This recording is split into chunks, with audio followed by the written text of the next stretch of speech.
Blog Talk Radio.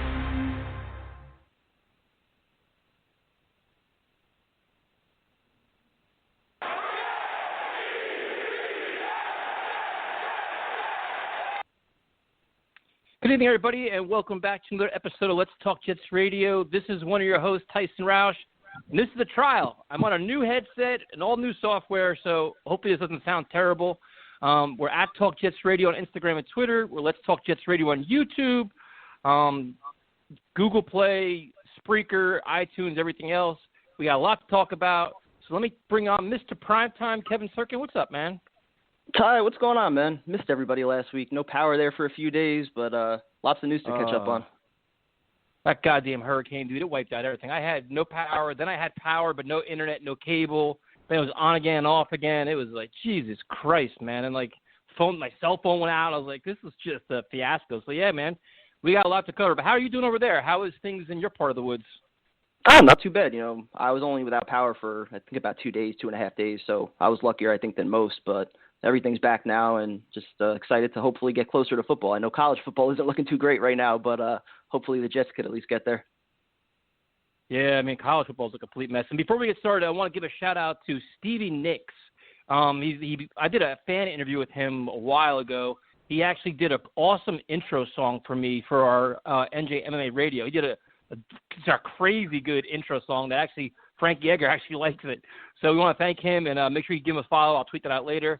And I guess Primetime, we're going to start out. It's going to be a little bit of old news, but it's important news, and that was CJ Mosley opted out. And when the news came out, I was like, wow, that's kind of crazy, because once Jamal Adams was traded, you're like, all right, CJ Mosley is so friggin' important. He's the leader. He's the veteran guy. He's the all-pro player. Now you take him out of the mix. What is your reaction to that? I'm devastated by this news, probably even more so than, you know, with Adams getting traded, because you still had the hope that Mosley would be able to pick up certain things. And, you know, don't try to sell me on Avery Williamson. You know, he's going to be here for 1 year. He's still coming off the ACL injury. He's a good player, but he's nowhere near what CJ Mosley was expected to bring. So the fact that you just lost your two best players on defense and you don't have that edge guy, or you don't have that elite corner, I think the defense is going to take a major step back this year. And I actually think I probably have more confidence in the offense right now, you know, just with Sam and Bell. You have a couple weapons coming back with Herndon and Crowder. I think the offense, you know, the expectations, you know, are going to grow on them, because I don't know how much you could really expect from the defense right now. Wow, my take is pretty much the opposite of yours. I think it's a big blow, and about time we kind of hope that he can. Yeah, I mean, I think it's a big blow, but I think it's one that you can overcome very easily. I mean, they did it last year. I mean, you bring him back. Okay, he has the potential to be all-pro, but our biggest question was, how is he coming back, and how many games is he going to play? Then you look at all the guys you had that can replace him that are also versatile: Hewitt, Burgess, Williamson, Owasier from the Ravens. I mean, they have 4 or 5 guys. Cashman. I mean, they have so many moving parts. The fact that Greg Williams also did it last year, and it happened before the season started this year, we have so much time to overcome it. It's a blow, but I think losing Adams is bigger than this. I mean, to me, it's like we've already dealt with this. And the only thing my concern is now this contract is like a fucking albatross. And now you're like, Jesus Christ, now you're going to have him next year, you know, not playing for 2 years, a year older. What are we getting out of this contract now with him? Now it's like, if anything, you're starting to worry about what you actually get from Mosley going forward, you know, 2021 and beyond. Yeah, well, you know, we all saw how that injury kind of, you know, played out last season. So hopefully this just allows him some extra time to get, you know, fully healthy. It's not like he's aging or anything, so I don't really have concerns about him, you know, getting old in the middle of that contract. But, you know, just looking at the entirety of the defense, I like the depth, and I think they have a lot of very good players throughout the defense. But who's the impact player? Who's the guy that can change a game? You know, you're counting on Marcus May maybe to take a step this year. Quinnen Williams, I think, is the guy that most people would probably highlight as having that potential to be that player, you know, in the interior, providing a pass rush there. But aside from that, maybe Jordan Jenkins as a 8 to 10 sack guy, but you don't have anybody that can change the game. Who's getting those strip sacks? Who's creating those interceptions? You don't have anybody right now that can change the game on defense. So, I mean, you could argue that Adams is a much better player, and maybe he would have a bigger impact on the defense. But now losing Mosley on top of losing Adams, it's going to be hard for the defense to overcome that, I think. I mean, it's a blow, dude, but like I said, I think they have plenty of talent in the middle of the linebacking core to make up for him and deal with it, and I have faith in Greg Williams. But the pass rush is a fair point, and that's why I begged for Marcus Golden for 6 months and any other guy. The Jets have the cap space. They have $30 million in cap space, dude. And it's like, I understand you want to go, you want to have the young guys play and see what you have, but it's like, all right, Golden, now though, I mean, Golden was available for how many months though, and nobody gave him an offer. So, I mean, if you really want to get an impact pass rusher, go sign Clowney or give up some assets from the draft in a trade to bring somebody in like Ngakoue or somebody like that. If you're really looking for a true impact pass rusher, I've never felt like Golden was the answer. And if you're going to spend that money, I think a logical player to bring in now with Adams gone would be Logan Ryan, somebody who's versatile, who could play safety, who could play in the slot. I know there was rumors, a couple months back that the Jets were going to sign him. I think that would be the guy that would make more sense. You have Ashton Davis, you have May, you have McDougald. I mean, what else? How many do you need, dude? Well, I mean, we don't know what we're getting from Ashton Davis this year. And you could also play Poole along with Logan Ryan. Both those guys can play in the slot or on the outside. You can mix them around. Both guys are good against the run. They can both blitz. So I think it just provides the defense with a little bit more versatility because of the fact that you don't have that one or two impact players that you could rely on. Yeah, I mean, yeah, I understand. I mean, I'm not really into the Logan Ryan thing. Like, I'm more into – I wanted that, I mean, I guess you look at the guy from Jacksonville with Ngakoue, whatever the hell his name is, Everson Griffin, a player like that. I'm not really a Jadeveon Clowney guy. But I think if anything, I guess that what you're looking for is if you're going to spend money on Logan Ryan, you kind of want the guy to be here for like 2 or 3 years. Like, I don't really want a one-year Band-Aid guy. Like, to spend $10 million on Logan Ryan this year and he's gone next year, it's kind of a waste. No, that makes total sense. And you could also kind of look at things now, with Adams and Mosley gone and, the release of Brian Winters, which we'll get into in a little bit, you can almost make an argument that, realistically, what are the expectations for this season? This might just be an evaluative year for Gase and a lot of these young players. I hate to say it. I mean, Douglas is never going to say it, but realistically, what are the expectations going to be this year? So, maybe it does make more sense to just keep a lot of this cap room, roll it over into next year, where hopefully you have a better feel for the pieces that are actually in place, and then you can spend on some other areas along with those 2 first-round picks that you have. Yeah, that's kind of what you're way looking at it, where it's like you have a lot of young players, you have a lot of moving parts, see what you have. Hopefully they all compete. They're playing for contracts, they're playing for playing time, and hopefully you get some diamonds in the rough and you find building blocks. But the other thing, too, is you hope they have a chip on their shoulder, and they're hungry and they want to win, dude. Like, I don't want to concede the season. Like, I'm not buying this whole tank season and, the Jets are punting the season. I think we should still demand that they're competitive. I mean, you look at the ESPN rankings, which we'll touch later on later. The ESPN rankings of the team is not very good. They have us as a very mediocre, probably like a 6-10, 5-11 team. Which, okay, but you can outkick your coverage. You can play better than people expect. Like, that falls on the coaches, that falls on the players. But, like, you know what I mean? Let's not concede things.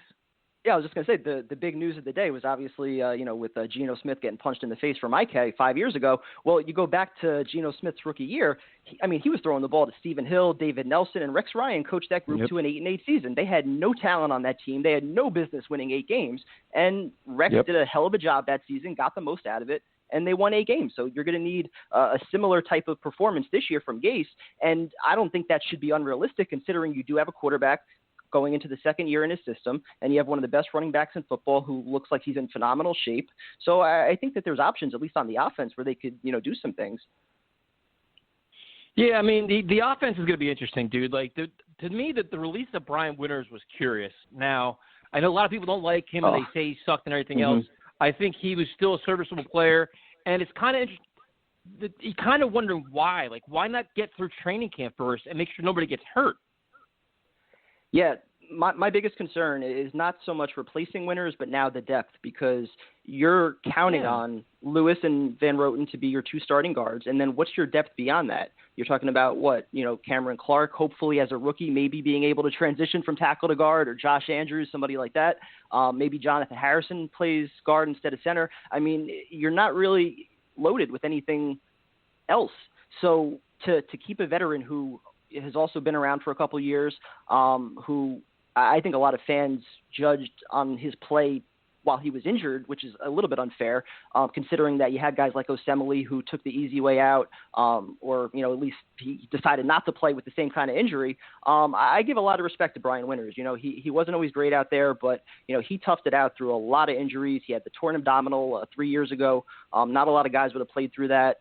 And so, you know, I think the criticism that he often takes is because he was out there getting beat sometimes when he wasn't even close to 100%. So he always gutted it out and, you know, tried to do right by the organization. So I feel like that's a guy you would want to keep in-house. I know he's making a little bit of money, but especially just for depth purposes, I thought it would have made sense to keep him around. Yeah, especially like I said, get through training camp, get into September, and if it's like, all right, now that, you know, Greg Van Roten and everybody stayed healthy, okay, now we can release him. But to release him now, say if Van Roten goes down next week, then what? Mm-hmm. Then you start scrambling. Like you said, the timing of it was so friggin' strange. Then he goes to Buffalo. Especially with the uncertainty of the season, too. I mean, you could lose players at any given moment for any reason with, you know, COVID or, you know, injury like we always have in the past. So I think just keeping as many veterans as possible, especially on that offensive line, which is so important for Sam, you know, you still might be able to bring in some veterans from now until the start of the season. Guys get cut. I understand that. And some of those guys will probably cost, you know, a fraction of what, you know, Winters was making. But still, you know, I think Winters was a serviceable guard. So tough to lose him. Yeah, it was an interesting move. Like I said, it's not going to make or break him. I think we thought he was going to get cut a long time ago. So to me, the timing of it was just strange, especially when he was already on the practice field working out with the team. So maybe they saw something they didn't like. I really have no idea. Quincy Nunn was finally released. No surprise there. I mean, unfortunate how his career ended. No, I think we all know his career is over. It's just a matter they wanted to get the cap hit this year instead of next year. I mean, I wasn't surprised at all by that. I didn't, maybe I misread it, but I didn't think that the cap was really impacted at all. To me, it just kind of stood out more of like a locker room cleansing, you know, when you pair it with Winters going and also Cannon, just kind of starting to rid the locker room of anybody that might be anti-Gase or anybody that, you know, Quincy, obviously he spoke out a little bit last year, disliking the fact that his injury was posted on the board outside the room. So I don't know. To me, like, you would want a veteran, I think, even if he's injured and not on the field, you would want a veteran like Quincy in your locker room, you know, being able to help out with a guy like Mims. I don't know with, you know, the rules of this season, if guys are even allowed, you know, if they're on IR to be around the team, I really don't know. But I would think you would want a guy like Quincy, who's also given a lot to the organization, to be around. But, you know, I think the release is more just, hey, we're trying to build our own culture here with our own guys who are all in, and anybody that they suspect might not fully be in, they're going to show the door. No, see, I can read it again. I'm pretty sure there's a cap significance where the cap went to this year and it made a less of an impact for next year. But I mean, I think they knew that he wasn't be back next year. It's like, all right, I could be wrong. I mean, I'm sure our listeners will correct me, but I think that's what the case was. But he's out, he's gone, which sucks because he had so much potential but couldn't stay healthy. Josh Doxson now is gone. He opted out. Yep. And suddenly you look at the wide receiver group, which we've talked about the entire offseason, and it's like, all right, you have Crowder, you have Mims, who has a lot to prove under very difficult situations. Perryman is who he is, which we don't know what he is. Then you have Braxton Berrios and you know, Vincent Smith and these whole cast of characters. The wide receiver position, dude, it's just like – and some people actually were calling Josh Doxson a sleeper, like, oh, he's going to surprise everybody. And now here we are. It's like I'm hoping, dude, that somebody gets cut, like I'm not really a Demaryius Thomas guy. I'm hoping that somebody else gets cut, but a little more valuable. The Jets could find somebody else to bring in, man. Well, Taylor Gabriel, he's still out there, I think. And also like a guy like Tavon Austin, I think he would make sense to bring in because, listen, Trenton Cannon, for all his faults, and listen, I've been wrong on him, I guess, apparently from the beginning. I thought he was somebody that you really could have used out of the backfield just with his 4.3 speed. He also contributed on special teams as a gunner. He was very effective there. Just a different element for your offense. You'd like to have somebody like that. So I don't know if Tavon Austin can maybe fit that bill, or even if a guy like Vincent Smith, somebody already on your roster, could maybe fill that role. But yeah, the wide receiver room, it's the depth is a concern without a question. If you could bring in another veteran from now until the start of the season, I think you almost have to. Otherwise, you pretty much are relying on Berrios or somebody like that to step up. Yeah, you're a Jamison Crowder injury away from shitting your pants. I mean, you seriously, seriously, man. You're just like, dude, if he goes down, you know, like he's like reliable right now. He's the only guy you have confidence in. Everything else around him is kind of like, what the hell do we have? And I completely agree about Trenton Cannon. Like my hope with him was that, I mean, he's obviously very inconsistent. You know, catching the ball, running the ball, he fumbles, this and that as a returner. But that speed that he had, even though coming off an injury, which could have been a big issue with his foot, but like I'm dying for that Tariq Cohen, Tyreek Hill kind of player on the roster where Le'Veon Bell's not that guy, Frank Gore's not that guy, Perrine probably not that guy. Like, you have speed on the outside. Like, I understand the receivers are all explosive, and maybe Vincent Smith is that guy. Who knows? But you want that just speedster, dude. Like that little, you know, that little screen pass out of backfield, he can take it to the house. Like, those explosive guys, get the ball in space, yards after the catch. I was hoping Trenton Cannon's that. I don't think Josh Adams is that. But maybe, you know, like, I've liked Taylor Gabriel for a while. We'll see, though. I mean, that's kind of the missing piece, dude. Like, you think, especially if you're going to run the ball a lot, or you're going to have, like, that possibly a dink and dunk offense where you go for, like, the long shots that you every 3 plays. You kind of need that explosive back. No, absolutely. And, you know, the 3 backs in front of him, you know, you kind of like. But between Bell, Perrine, and Gore, you know, you could get a lot out of those guys in between the tackles. And even Bell, he's phenomenal out of the backfield, great pass catcher. He's just not a guy that's going to take one to the house. Oh, he looks phenomenal. Dude, I mean, if you're a Jets fan not excited about Le'Veon Bell right now, like last year we were all excited because we finally had him and we saw the workout videos. But if you see his shit now, like, dude, like, how could you not, like, you want the season to start, you want everything to go funky, and you want Adam Gase to use him correctly and just feature him. Like, make him your bell cow, build your offense around him, and let him shine. Dude, it's just, he looks ridiculous, man. No, I still worry, though, about the future because, you know, 3 months ago, everybody pretty much was resigned to the fact that Le'Veon Bell would not be a New York Jet in 2021. You could look at the cap number, I think, which is about $12 million or so. With I think they could recoup about $9.5 million if they release him. And just with the way that Gase uses his backs, always kind of going with a committee by approach type thing, I worry. I worry that even if he has a great year, that they'll just, you know, find a way to cut ties with him. You know, hopefully it doesn't come to that, but, you know, I think he has just so much potential in this offense with Sam, especially if he's the feature guy. You know, you could really start to take advantage of the way that Pittsburgh used to use him, you know, which really, I think, elevated Roethlisberger and everybody else. Yeah, I mean, you just hope, man. Like, I'm trying to, like, it's so boring now to rip Gase and all this other shit where it's like, listen, like, even him as a, you know, experienced veteran coach, it's hard to watch him practice like that and see the kind of shape he is and just the athlete that he is and not use him, especially when you have so much uncertainty on offense. You know, and the thing is now, like, they announced these ESPN rankings, and I'm telling you, dude, I'm so fucking tired of people just shitting on Sam Darnold. I'm tired of it, dude. If you're going to call on the show and say tank for Trevor Lawrence, you're going to get hung up on. Like, just cut the shit already. Like at some point, just take your head out of your ass and look at what this kid's been dealing with. Like, seriously, man, he's not a perfect quarterback. He has flaws, but we've given him nothing. And he's still finding ways to make plays and still finding ways to do things. Like, dude, like the ESPN rankings, they rank Sam at 26th in the NFL, the running backs 19th, the tight end 20, the offensive line 19, and the wide receivers 30. Like, that's building around your quarterback? Like, and then we're going to say, oh, make or break year for Sam this, Sam that. He's got all these flaws. He sucks. Dude, seriously? And I'll keep repeating myself every goddamn week. Give Sam Baker Mayfield's group around him, or Kyler Murray's, or Drew Lock's, or how many other Josh Allen. We have them all written. Josh Allen. You know, I mean, even Daniel Jones, Lamar Jackson. Compare all those scenarios to what Sam Darnold's dealt with or what he has today, and it's not close. And to say playoffs or bust, or 9 wins or bust, or he has to go be a top 10 quarterback, you're out of your mind. You're not even dealing remotely with reality. I've pretty much ignored all that stuff, to be honest. I think anybody that has watched the Jets, not just on the field, you know, through the last 2 years, but also in training camp, practice every day, when you watch this kid, he has the ability to be great. And I don't say that often about quarterbacks. Chad Pennington was probably the last guy I felt that way about, you know, that the Jets have had. And even he, you know, with all the injuries, never kind of really lived up to that.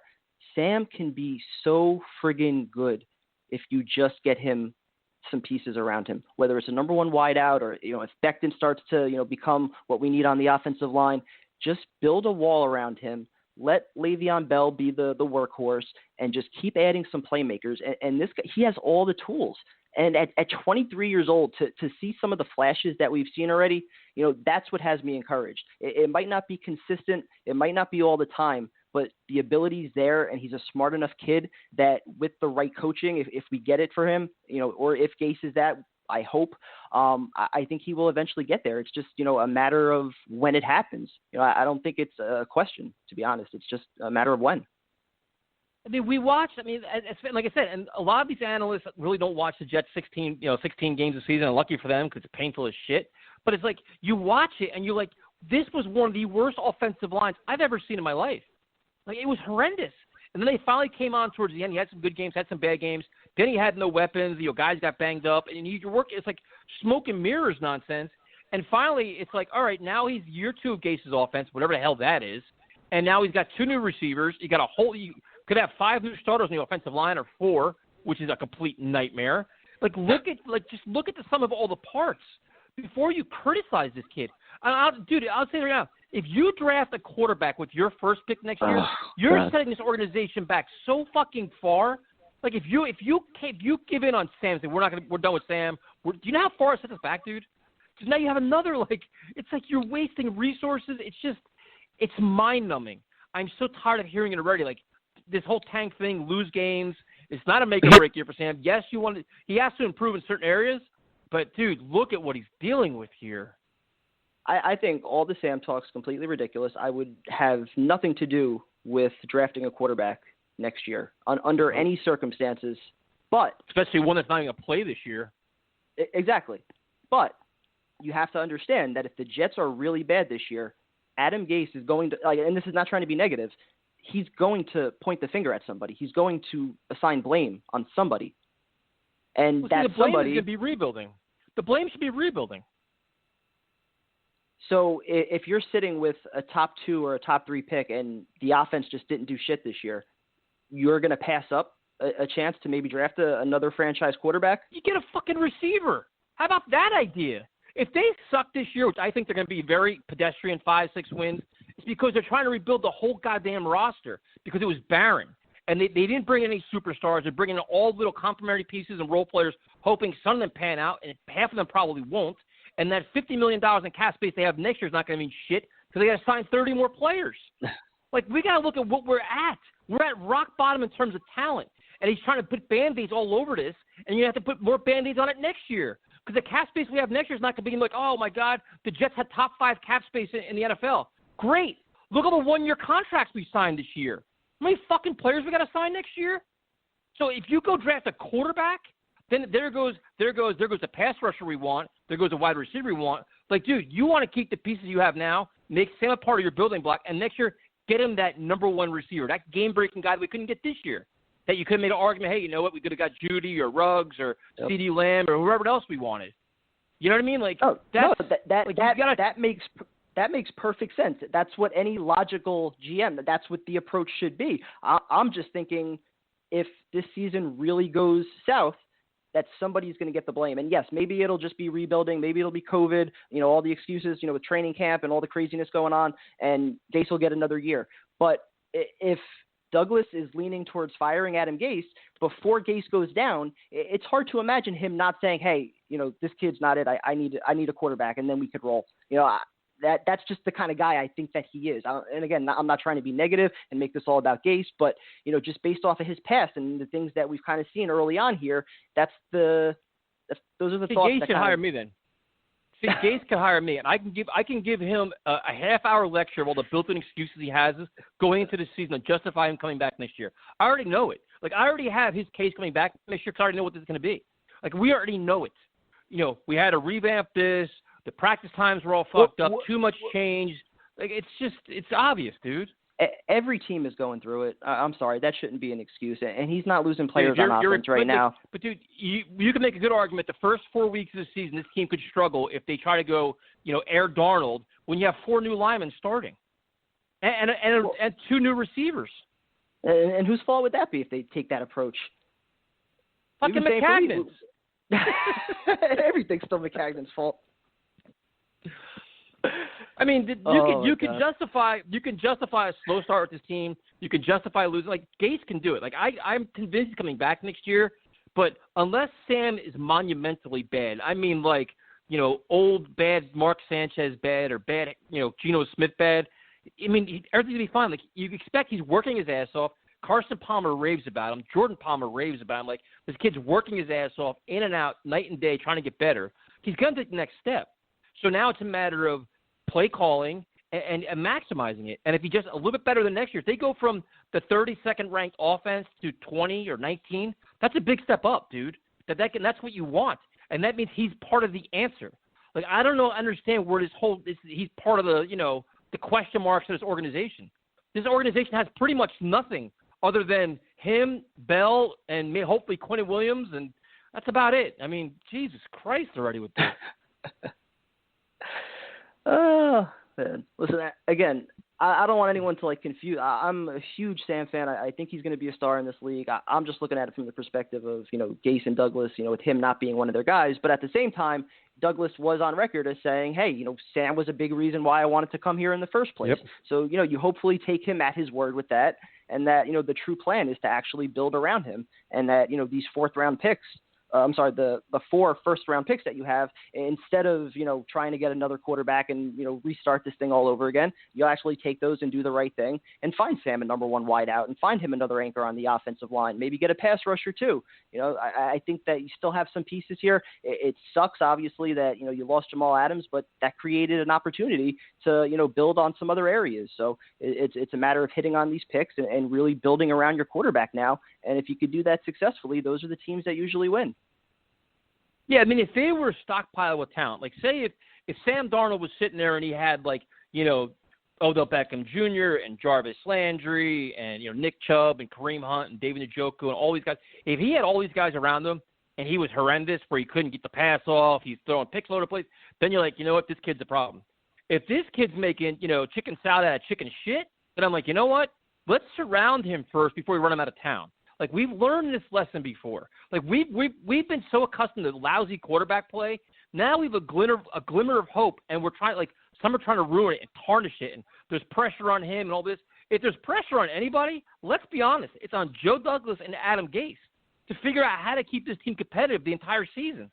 Like, with all these things going on, they have to be on top of their game to keep this team functioning, the roster stocked, and the team competitive. That's who the pressure's on, dude. The primary front and center, no questions asked. Completely agree. We've been talking about this for months, all the articles coming out that have, kind of put the spotlight on Sam. Listen, the kid's 23 years old. He easily could have been a first-round pick this year, based off of his age. So, the fact that he has 2 years of experience already, just let this kid slowly build and keep getting better. And I think Jeff Enns will really be happy with, the eventual product where he gets to, because it's exciting. When you have a quarterback to build around, it's something that we haven't had for so long. It really changes the dynamic of your roster where, you could have some holes, and some seasons you'll still be a playoff team because that quarterback can carry you. That's how important it is. So I'm hopeful, I'm optimistic, and, any of the Trevor Lawrence talk, I don't want to hear it. The pressure absolutely falls on not just Douglas, but definitely Gase this year, just to, get the most out of him, make things easy on him, have a game plan, make adjustments, just do the little things. Nobody's asking for, 35 points a game or for this to be the greatest show on turf or anything, but, protect your quarterback, get the ball out of his hands quick, coach him up the right way. And, if we're seeing some progress at the end of the year, I think everybody will be happy. Yeah, I mean, what is with this Joe Flacco thing, dude? There's a report that Joe Flacco's probably going to miss the first 2 games. Then what are we doing with that? Why don't we sign a guy that can actually back up Sam and actually be on the field for the first 2 games? I don't want to concede losses. God forbid Sam gets the virus or gets banged up or can't play, whatever else. Or we just going to mail those games in. Let's play David Fales for 2 games, see what happens, pray, and then bring back Joe Flacco, if healthy, week 3 or week 4. Why not have a guy that can actually play? We're going to get James Morgan that experience. Oh, for Christ's sakes, man. But am I the only one that doesn't understand this? We have I understand you want to have Joe Flacco in the building. That's great.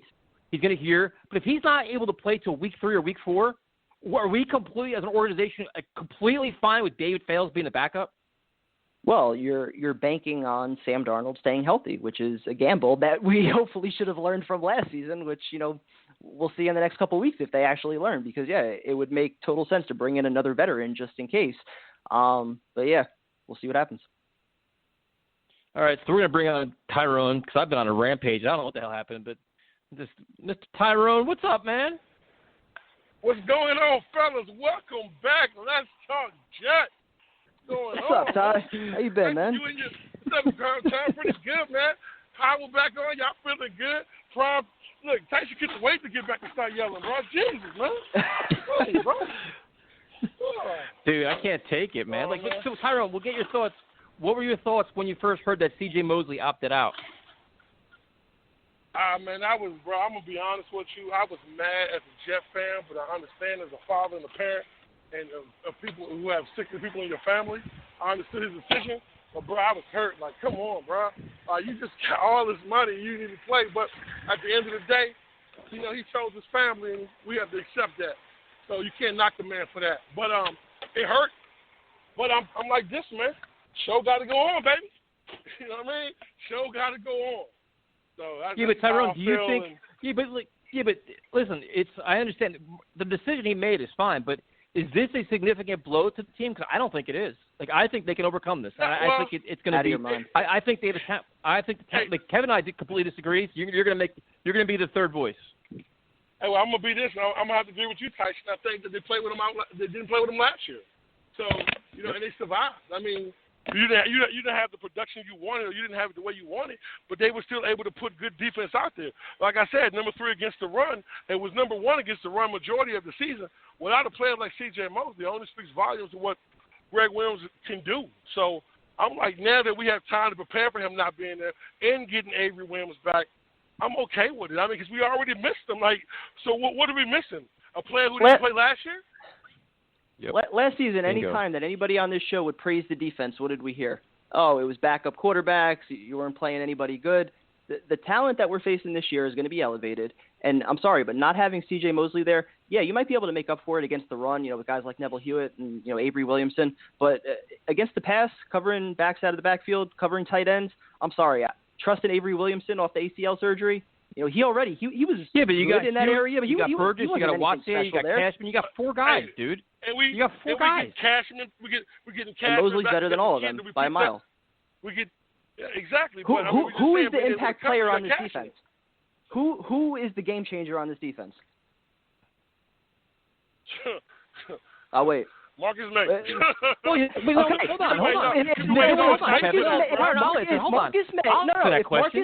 If Marcus May is the best player on your defense, that's a problem. He's a very good player, but if he's the best player on your defense, that is a problem. No, I mean, well, Chris, defensive line. Listen. No, listen, and I'm going to have to agree with Tyson on that as well. Listen, Prime Time, thank you. We know we can't make it what we lost last year. But I can say this right here: our defensive line is probably one of the best top 5 in the league. CJ Mosley didn't play last year. What did CJ Mosley do for us last year? He didn't play. You guys can't even agree. I'm talking about the Jamal loss as well. You know what I'm saying? I'm factoring all that in as one. You know what I'm saying? So, we have 2 big voids on our defense, but I'll take the linebacker void over the trying to replace Jamal void. That's going to be a bigger void to me than not having C.J. Mosley. So that's how I look at it.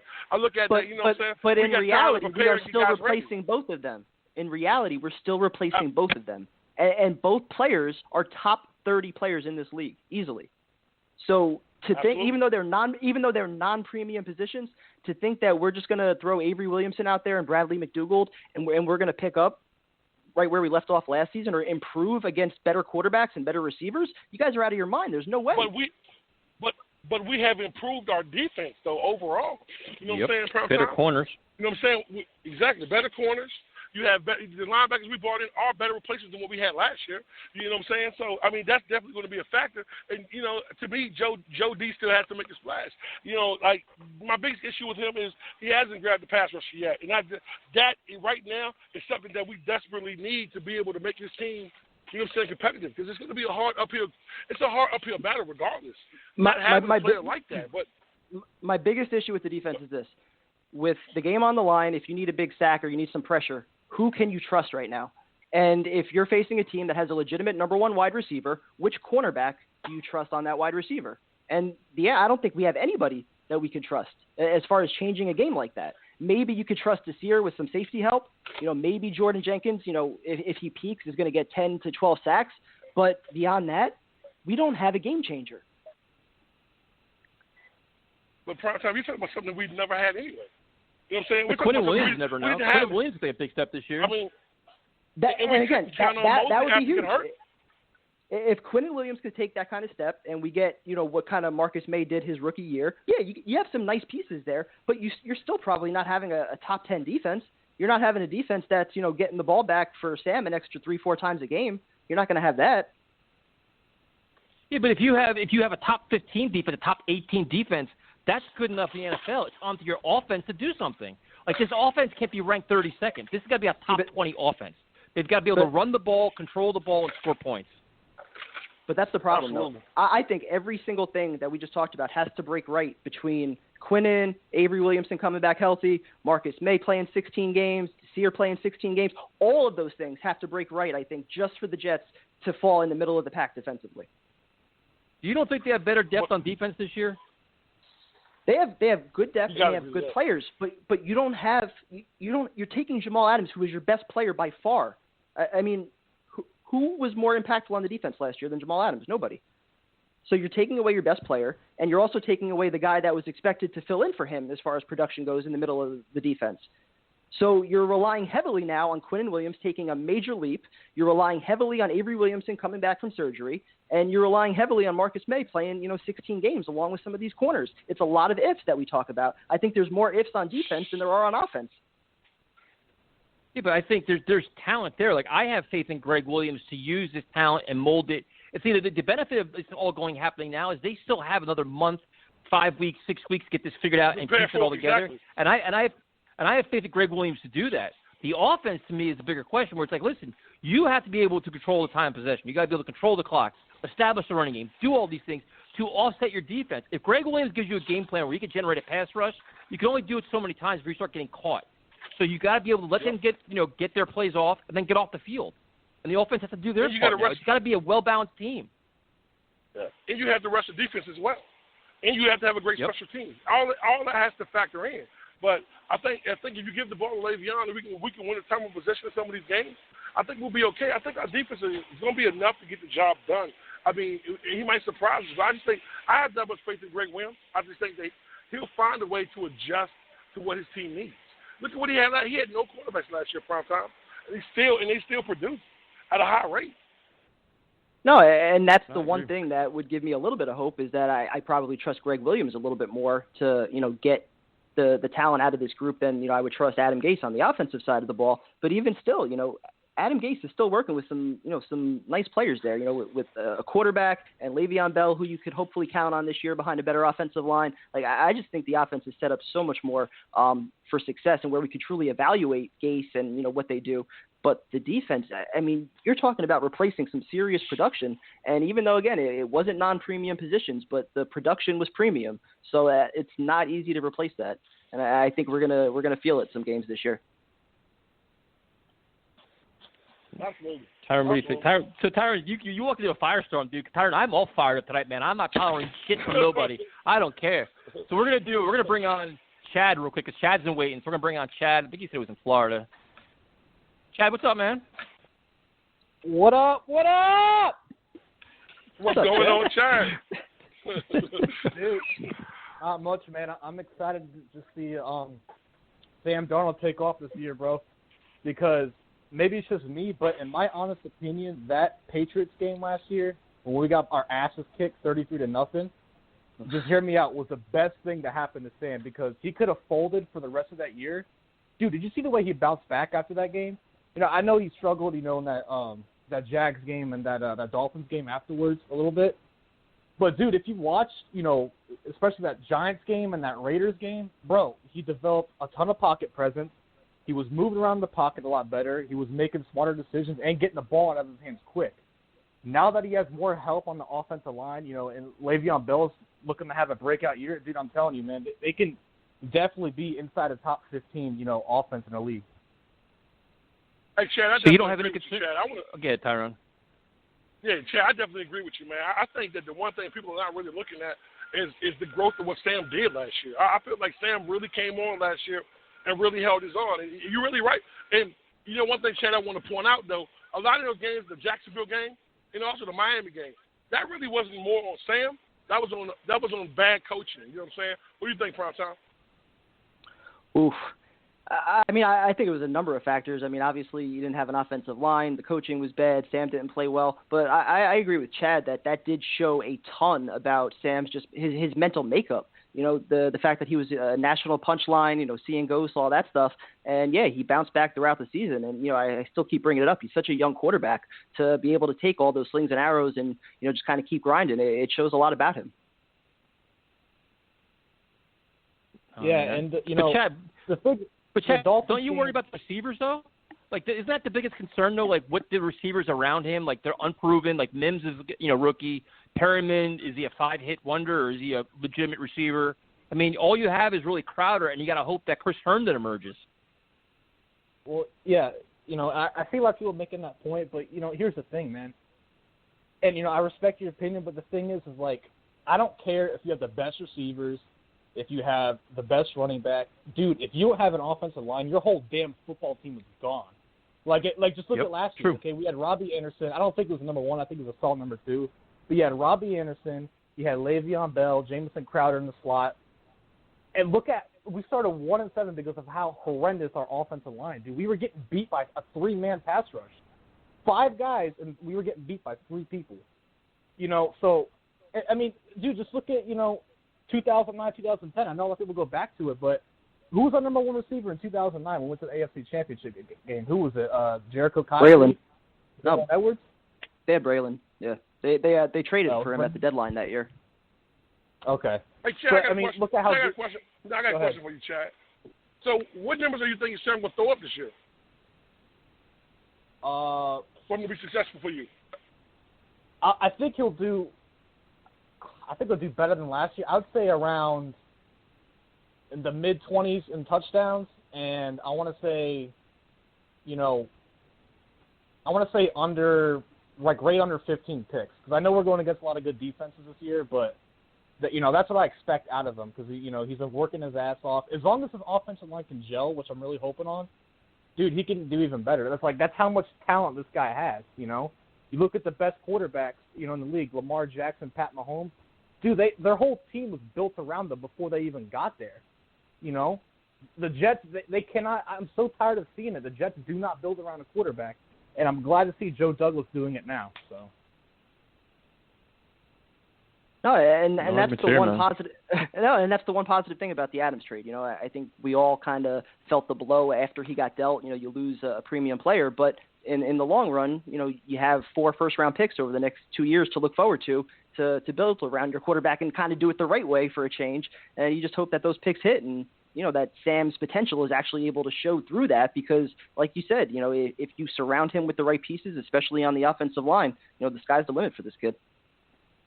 Yeah, man, but, you know, like I said, the thing is, you know, Tyson mentioned it a lot, you know, these picks and our signings, they have to pan out, man, because I'm going to be completely honest, dude. The only thing I see saving this franchise for the next 10 years is, that, you know, these draft picks and these next 2 drafts with Sam's rookie contract running out. Dude, we got to have, like, another 2006 or 2007 draft, you know, like a Revis Mangold or, you know, Deep Brick type draft. Because if you look at, you know, when we made the playoffs, from 2008 to 2011, we had a really good roster. What do? We drafted really good. They panned out, and we started in the trenches. We started at the offensive line. That, you know, you had a prime Mangold and a prime Deep Brick. Like, you really can't get, you know, much better than that. Plus Brandon Moore, all of them. Look at how we did, you know, with Mr. Mark Sancheesi. From 2009 to 2012, look at how good we did because of our offensive line and running the ball. You know, so. But yeah, dude, you got to start the offensive line and give Sam some stuff to work with. Man, I'm telling you, sky's the limit. But Chad, were you surprised by the timing? Were you surprised about the Brian Winters cut? Do you think it was weird timing when they did it? Yeah, a little bit. But, you know, like I said, maybe they saw something, you know, they didn't like or, you know, maybe it's because they also got rid of Anunwa, too. And, you know, he said some stuff about Adam Gase. Maybe Winters was, you know how Adam Gase is, you know. So maybe it had something to do with that. The only thing I'm bummed out about is we didn't really get a positive from cutting Winters or Anunwa. I don't think we really freed up any cap space, honestly. I know we didn't with Anunwa. $8 million. Chad, $8 million for Brian Winters. $8 million. And I'm going to be honest with you. Y'all know I've been saying this for years. He hadn't played well. So I'm glad he went to Buffalo because week 1, Quinn is going to have about 3 sacks. Appreciate it, Brian. No problem. good point. Christ, what a terrible take dude, that is. I don't know, man. I'm really hoping Quinnen can also, and that's the thing. If Quinnen can stay on the field and just, develop into that, that beast-ass monster on the defensive line, dude, that's going to help our secondary out so much. Like, we got to get a pass rusher, man. I'm so tired of dealing with the same thing every year. We got to get a pass rusher, man. Like, I don't care, I know our secondary isn't great. I mean, you got Marcus May and the guy we picked up from Seattle, and, hopefully Blaston Austin can come into his own. But, dude, you get a good pass rush, dude, that's going to help your secondary out so much, especially against, you put pressure on the best quarterbacks. They're still going to make mistakes. And, if we can create turnovers and if our offense can actually get points on the board and, keep our defense off the field, we could be very competitive this year. I'm not saying 8-9 wins. I'm saying we can get, to around 6 or 7 wins this year.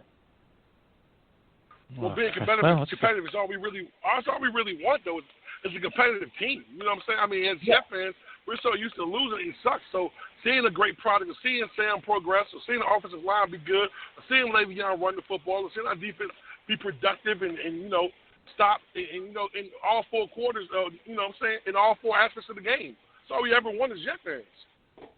Yeah. I don't know why it's so much to ask for, man. Like, and with Joe Flacco, possibly being out for the first 2 weeks, dude, I just want to get the situation solved, man, because I don't want it to be like last year where, let's say, God forbid Sam, isn't, around for the first 3 or 4 games, whatever. I don't want us to fold again, man. Like, this is the year we're supposed to be competitive and see Sam take the next step, Because I'm going to be real, dude. I don't believe in Adam Gase. I believe in Sam Darnold and Joe Douglas. I feel like they're just going to make this team better. And, because I feel like when Sam started talking to Adam Gase about stuff he liked, that's when the offense got way better, So like I think we all agree with you, man. I mean, that's the whole thing. It's like we all believe in Darnold and his ability. We're kind of hoping Joe Douglas has, the ability to rebuild this team through the draft and make smart decisions with free agency, which we haven't done in like 3 or 4 years, and see what happens. But Chad, thanks for calling, man. We definitely appreciate it. Yeah, no problem, guys. Have a good night. You too, man. You too, bro. We're gonna bring on one of the celebrity callers. I'm glad he had time for us tonight. I'm sure he does every other podcast. We're going to bring on Steve. What's up, Steve? What's up, What's guys? going on, Steve? How you doing, Steve? What's going on, Tyrone? What's going on? How you doing, Kevin? Hanging in there, man. How are you? Doing good, man. Hey, listen, some positive things happened for both of us yesterday, man. So let's go Rangers. Only thing we got to look forward to. How you guys doing? Who the fuck cares about hockey? Dude, I'm a Jets and a Mets fan. I gotta enjoy the Rangers while I can. I mean, seriously, I have nothing else. If you're a Mets fan, your feelings hurt a lot, bro. Yankees over here. But hey, Steve, God. man, so how do you feel about the Brian Winters Cup, bro? How you feeling about that? Honestly, it was something that I was expecting to happen. I knew Brian Winters was going to get let go. It's just the problem was about him. He just could never stay healthy. What about the Mosley? Yeah, I'm sorry, go ahead, Prop Tom. So good. Oh, no, I'm going to roast the shit out of him, so I'm just waiting. Go ahead, you guys. Go ahead. What about Mosley, Steve? No, listen, am I upset that he opted out the season? I am, but, it is for a personal reason, and, he's got to take care of his family. Can they overcome his loss? Do they have the players on the roster? Tyron, I got this. Do they have the players on the roster to overcome? Is it a big blow?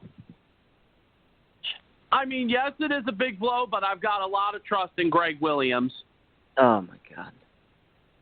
Okay, so how do you overcome it? Are you happy with the players? Do they have to adjust anything? How do you handle it? I mean, the only way I see that this happen is that someone is going to have to, someone that we have currently on our roster right now, whether it's Burgess or, when Avery Williamson comes off that PUP list, hopefully he comes off of it soon. I mean, hopefully that person will definitely fill in for CJ's spot. I mean, it's going to be a tough spot, especially when we're going up against some pretty tough offenses this year. that can hopefully cover the pass. I mean, Kevin mentioned earlier tonight about that, he does trust the run defense more, but it depends on when the opposing running back we play catches the ball out of the backfield, who's going to be that player that's going to step up. So where does the pass rush come from? Hopefully from our the pick we got, the guy from Florida, rookie. I can't pronounce his name right. And then if Jordan Jenkins can fill in, if Jordan Jenkins can get into that rush. Okay, so now do you have more questions and concerns on offense or on defense? Honestly, I got more concerns with the offense still this year. I mean, it's just it's the thing is I mean I trust Greg Williams, but at the same time, like who's gonna be our big receiver this year coming up? I mean that I'm more concerned with Adam Gase's offense than with the Greg Williams defense. Who's going to be your receiver? But Steve, who's going to be your pass rusher with game on the line? Who's getting after the quarterback? Who's covering a number one wide receiver in that secondary? But if I had to put that pass rusher right now, I would put Jordan Jenkins in. And Jordan Jenkins at best. He's a very good player. Oh, hold on. Jordan Jenkins at best, very good player. He's getting you 10 to 12 sacks max. He's not changing games. So, who is your game changer? Bad. I'm not saying it's bad. Now we're just getting 10 or 12 sacks? No, hold on. On a good team, 10 to 12 sacks, that's probably your second best pass rusher, no? On a good team? I mean, that could be your first pass rusher. Most likely he's your second. Hey, Price, I'm on the Jets. That's a man. We were getting exactly, on the Jets. That's like a Ring of Honor and shit. And that's if he gets to 12. He had, 8.5 last year? So that's a decent step that we're hoping for him to take. Do I think he can? Yeah, but we're hoping on that. We're hoping on Marcus May to play 16 games. We don't know if Desir's going to, be the old Desir or the one from 2019, if he could stay healthy. Quinnen Williams, can he make a leap in year 2? There are so many questions on defense, and you don't have that proven premium player that you can rely on. On offense, Sam Darnold could definitely be that. Le'Veon Bell has been that. Crowder is a reliable target. Herndon has that ability. You just drafted Becton 11th overall. You have more pieces to work with on this offensive line, not to mention McGovern you signed. You have a lot to work with on this offense, I think. It's more the coaching that's still the question than it is on the defensive side of the ball, where we have a lot of belief in Greg Williams. But the pieces, I'm sorry, at best, if everything breaks right, this is still an average defense. No, it's just the thing is that I'm really hoping that Quinn Williams is the guy who I'm picking this year to be the player that steps up this year. Because, he didn't really get that much playing time because of his ankle injury and all that stuff. He didn't really show too much his first year. So I'm really hoping that in year 2, he definitely stepped it up. And I also think with Quentin Williams also, I think that a lot of it, man, he was playing slow because he was thinking out there. I think once he gets a second year in this system, getting acclimated, getting himself in NFL shape, he should have a dominant season. I hope we get to see the player that we drafted when we drafted him. But I'm excited about what Quentin can do. I kind of agree with you somewhat to saying our defense. I'm not going to say that we're going to drop to a top 20 defense. No, I just think Greg Williams is a great enough coach to find a way to get the best out of these guys. That's all we can hope for. Our front seven is going to be decent, even without Mosley. I still think we're going to be decent. But if Quentin Williams have a monster year, but Steve, I'm sorry, counting on Double J to give you game on the line, I'm not counting. I think Double J is great against the run. I think he get a lot of sacks because they were, they were forced sacks. I mean, it wasn't like he put a move on. He has a repertoire of moves to be able to really, really, go in there and get a sack when we need one. So that's the scary part about what not having a pass rusher has been, and we've had the same problem. I mean, listen, our safety was our number one pass rusher. You know what I'm saying? You know how funny that is to say that. You're counting on Jamal to give you give you a sack, and if Jamal doesn't give it to you, you don't win. You know what I'm saying? Washington did. And I'm saying that's a lot of production to try to replace in one offseason. You were depending on CJ Mosley to come back this year to give, the defensive boost along with Jamal Adams, and now you just lost both of those guys. So, yeah, I agree with you that Quinnen Williams, he's the one guy that could be an X factor. If he can live up to the draft type, what we thought we were getting third overall, a guy who could just, cause havoc on the interior, that would be amazing for this defense. And I think it would elevate some of the other pieces that we added this offseason. But other than Quinnen Williams potentially taking that leap, which is still a big question mark, you can't tell me that there's really anything proven, about this defense as far as star players that, can change games. Yeah, but your defensive line is stout. Like, this defensive line's got plenty of talent. It's stout. It can control the run. It can do a lot of good things. Against the run, yes, but you're not getting after the quarterback. Yeah. No, I mean, listen, it's just the thing of how I look at this, the defense is definitely, with no Jamal Adams and no CJ Mosley now, it's going to really, really be interesting and seeing who is going to be that player that's going to make that big impact this year, on the pass rusher side. Well, Steve, how do you feel about the offense? Steve, you keep saying receiver, so you're not counting Le'Veon as it. Because I'm being honest, man. Le'Veon is in phenomenal shape, bro. He looks like he has. No, dude. No, Tyrone. I'm seeing what Le'Veon Bell is doing, and dude, oh my God, like I'm like saying to myself, if Adam Gase does not use him right, I will lose my mind if he doesn't use Le'Veon Bell or not use him right. I will lose my mind. But at the same time, now, with the offensive line that we have this year, I definitely think it's a huge improvement. But, I mean, according to what I've been seeing the last few days on Twitter, the offensive line has been working together.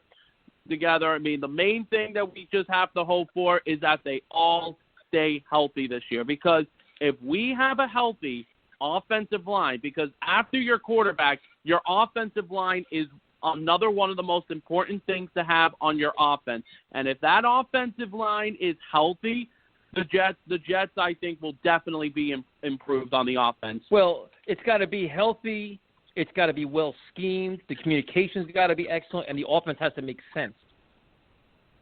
Yeah, no, because we can't have 32nd ranked offenses anymore that we've had for a long time. You can't have those because 32nd ranked offense, you're not going to win games at all. I really feel like our offensive line is going to be okay this year. Go ahead, Prime Time. Oh, that was speechless. I'm just getting back. No, I mean this is a typical Steve call. I mean I don't know. Prime Time, what do you think? I feel like I'm just hearing a lot of the takes that we said in the first half hour. Yeah, pretty much. Steve, what are your thoughts? Hey, hang on. One last thing, just before I go really quick. I mean, it's just going back really quick with the offensive line because if we can have this offensive line be like 2009 and 2010, like the previous caller said before I came on, I mean, it's finally that Sam will finally have protection because obviously the last 2 years he had no protection, but I'm whole protection this year. Steve, have a good night, man. Thanks for calling in. Hey, thank you guys. Good night. night, Steve. Good talking to you, Steve. Tyrone, I got a question for you, Tyrone. There was a recent whatever. The rankings came out from Mike Clay of ESPN, and they ranked all the position groups all throughout the NFL, and the Jets as a whole didn't rank very well. And this is one of my problems I have when they talk about like Sam Darnold and things like that. It's, they ranked Sam Darnold as 26th in the NFL, which, all right, whatever. Then they have running back 19, which probably understandable because there's questions about, Le'Veon Bell, how they're going to use him, what's behind him. Wide receiver was 30, which is horrendous. Tight end is 20, and offensive line is 19. What do you think about those rankings? I think the Sam ranking is way off. And I think the Le'Veon Bell, I'm just saying, I think he's a top 10 running back with a bad line. Actually, he's a top 3 running back last year with a bad line. So I think Le'Veon will definitely be top 10 running back. Receivers, I mean, just going with Herndon and Crowder, I'm going to say at least 22 to 25. But I'm not going to say 30. But I mean, what we have Herndon and that's in Crowder. That's it. Everything else hasn't been proven. So offensive lineman, I don't know, man. 19 sounds about right. I mean, that sounds about 15 to 19 is where I was looking for these guys with no off season to be at, and that'll be an improvement of where we were last year. So I'll take that. But I think the biggest thing that they're wrong with is Sam Darnold. I'm just telling you, I think Sam and Le'Veon are going to have a good season. I think the line is going to be solid. I just think if the guys stay healthy, they're going to compete. I think the biggest weakness we have on this team is receivers. I think that no move being made, not bringing anybody else to really give Sam a real target, that someone he can count on night in and night out. And you can't, and Mims will be a great receiver one day, but this kid has had no OTAs. Training camp's gonna be crazy. I mean, so I can't. If he gives me 30 catches and 500 yards, I'm tickled to death because I'm not expecting that. The kid is a great player, but he hasn't played on this level against this kind of competition. So, that's probably where it's at with me. What's funny is this kind of makes Kevin's case for him. Is you look at the rankings on offense, and you see, okay, 19, 20. Defense, they give the defensive line 15th, which is good, and I believe that. Yeah, cornerbacks 32nd, edge rusher 31, safety 22nd, cornerback 22nd. I think linebacker was 21. So they don't think very highly of our talent on defense either. Actually, they rank it worse than our offense. And Tyson, with the fact that CJ Mosley and losing Jamal. On paper, it probably looks that way. I think that the one factor they're not factoring in is you look at corner, but the two lowest scores were things we didn't address. Well, in theory, cornerback, I guess they don't have a lot of faith in Desir, or Bryce Hall coming in, and then edge rusher, we really didn't add one. We haven't. So that's damn near dead on. We haven't had an edge rusher. Since Abraham, bro, and that's just ridiculous.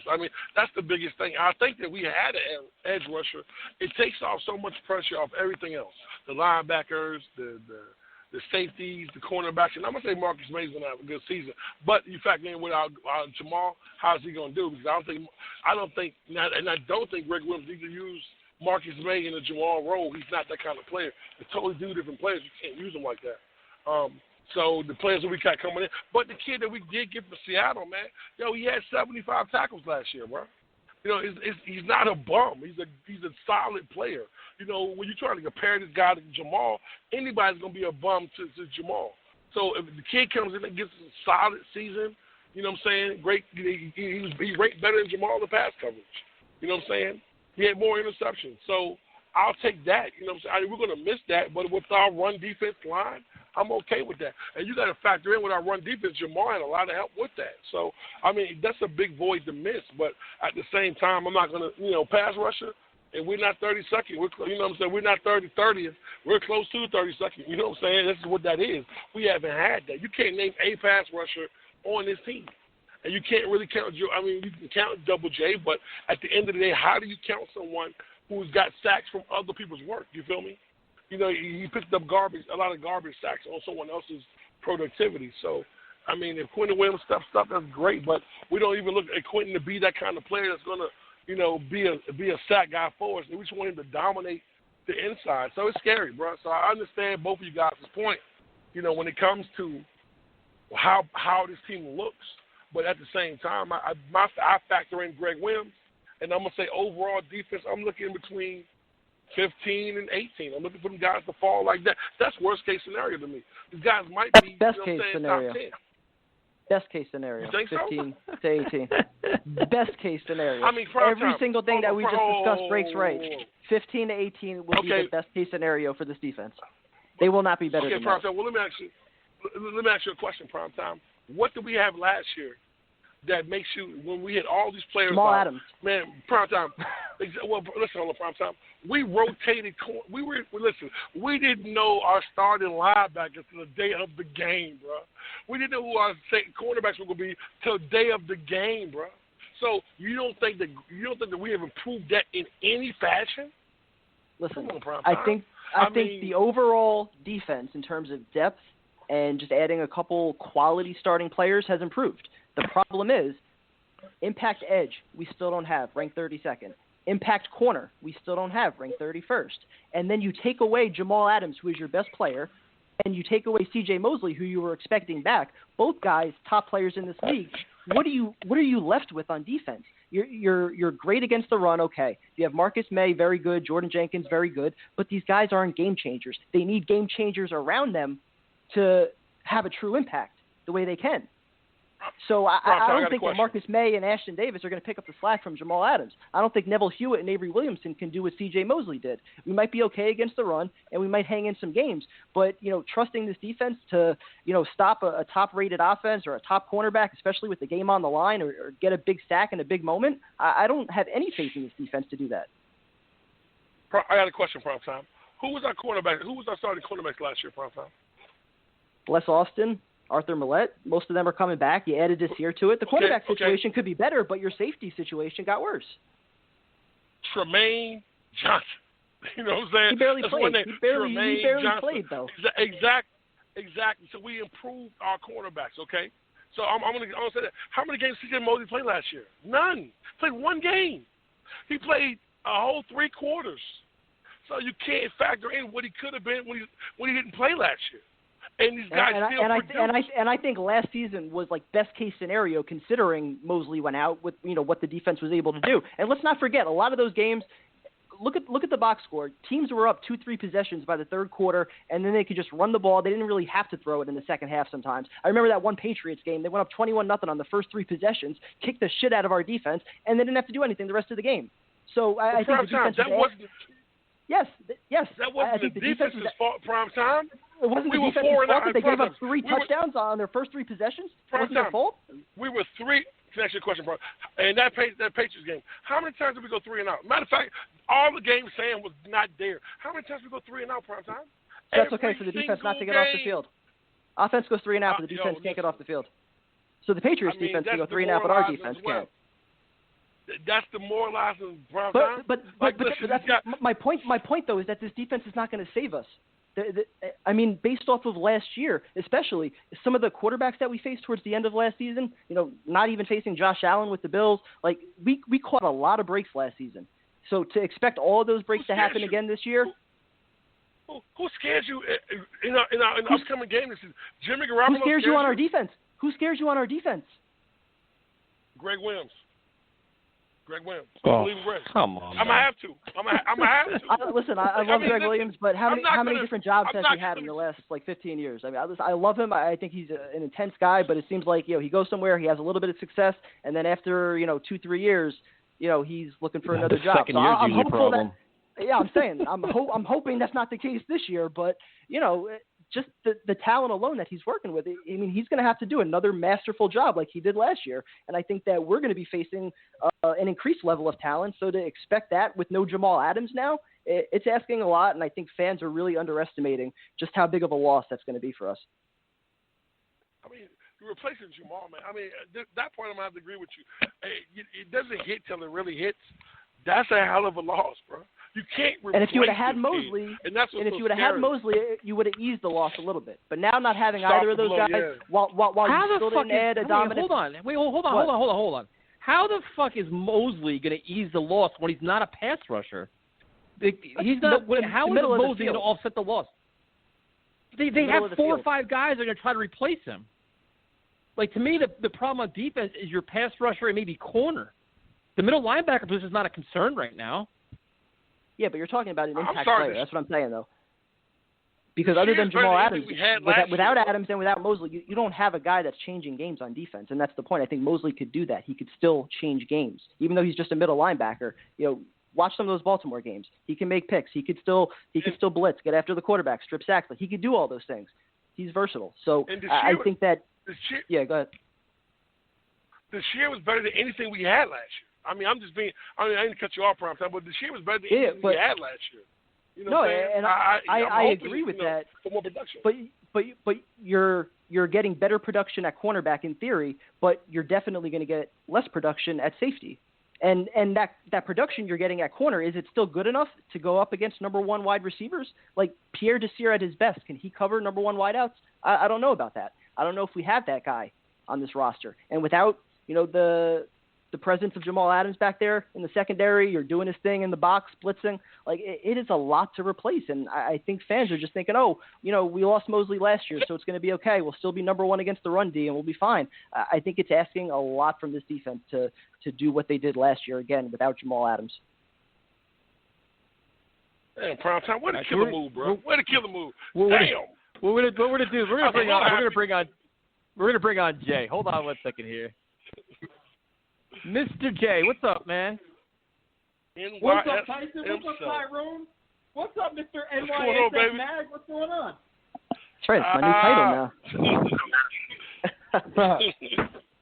Prime time, What's going on, NYSF Jay? Mag. I was trying to get NYSF Mag to be the host of that show. I figured out a way in. Man.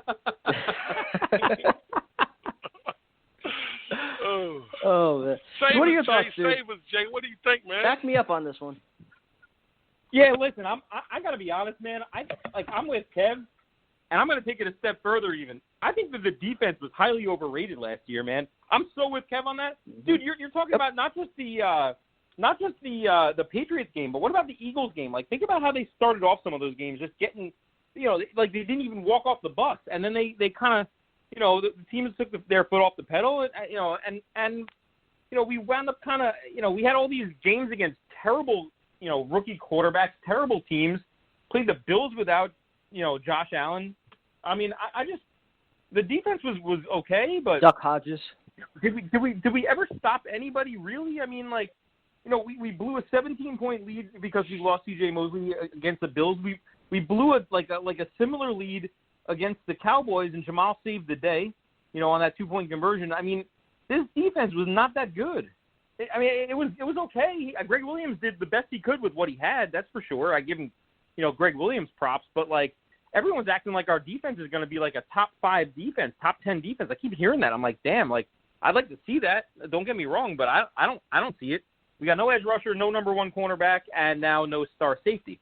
And our star linebacker tapped out. So I don't know, man. I mean, I'm not optimistic.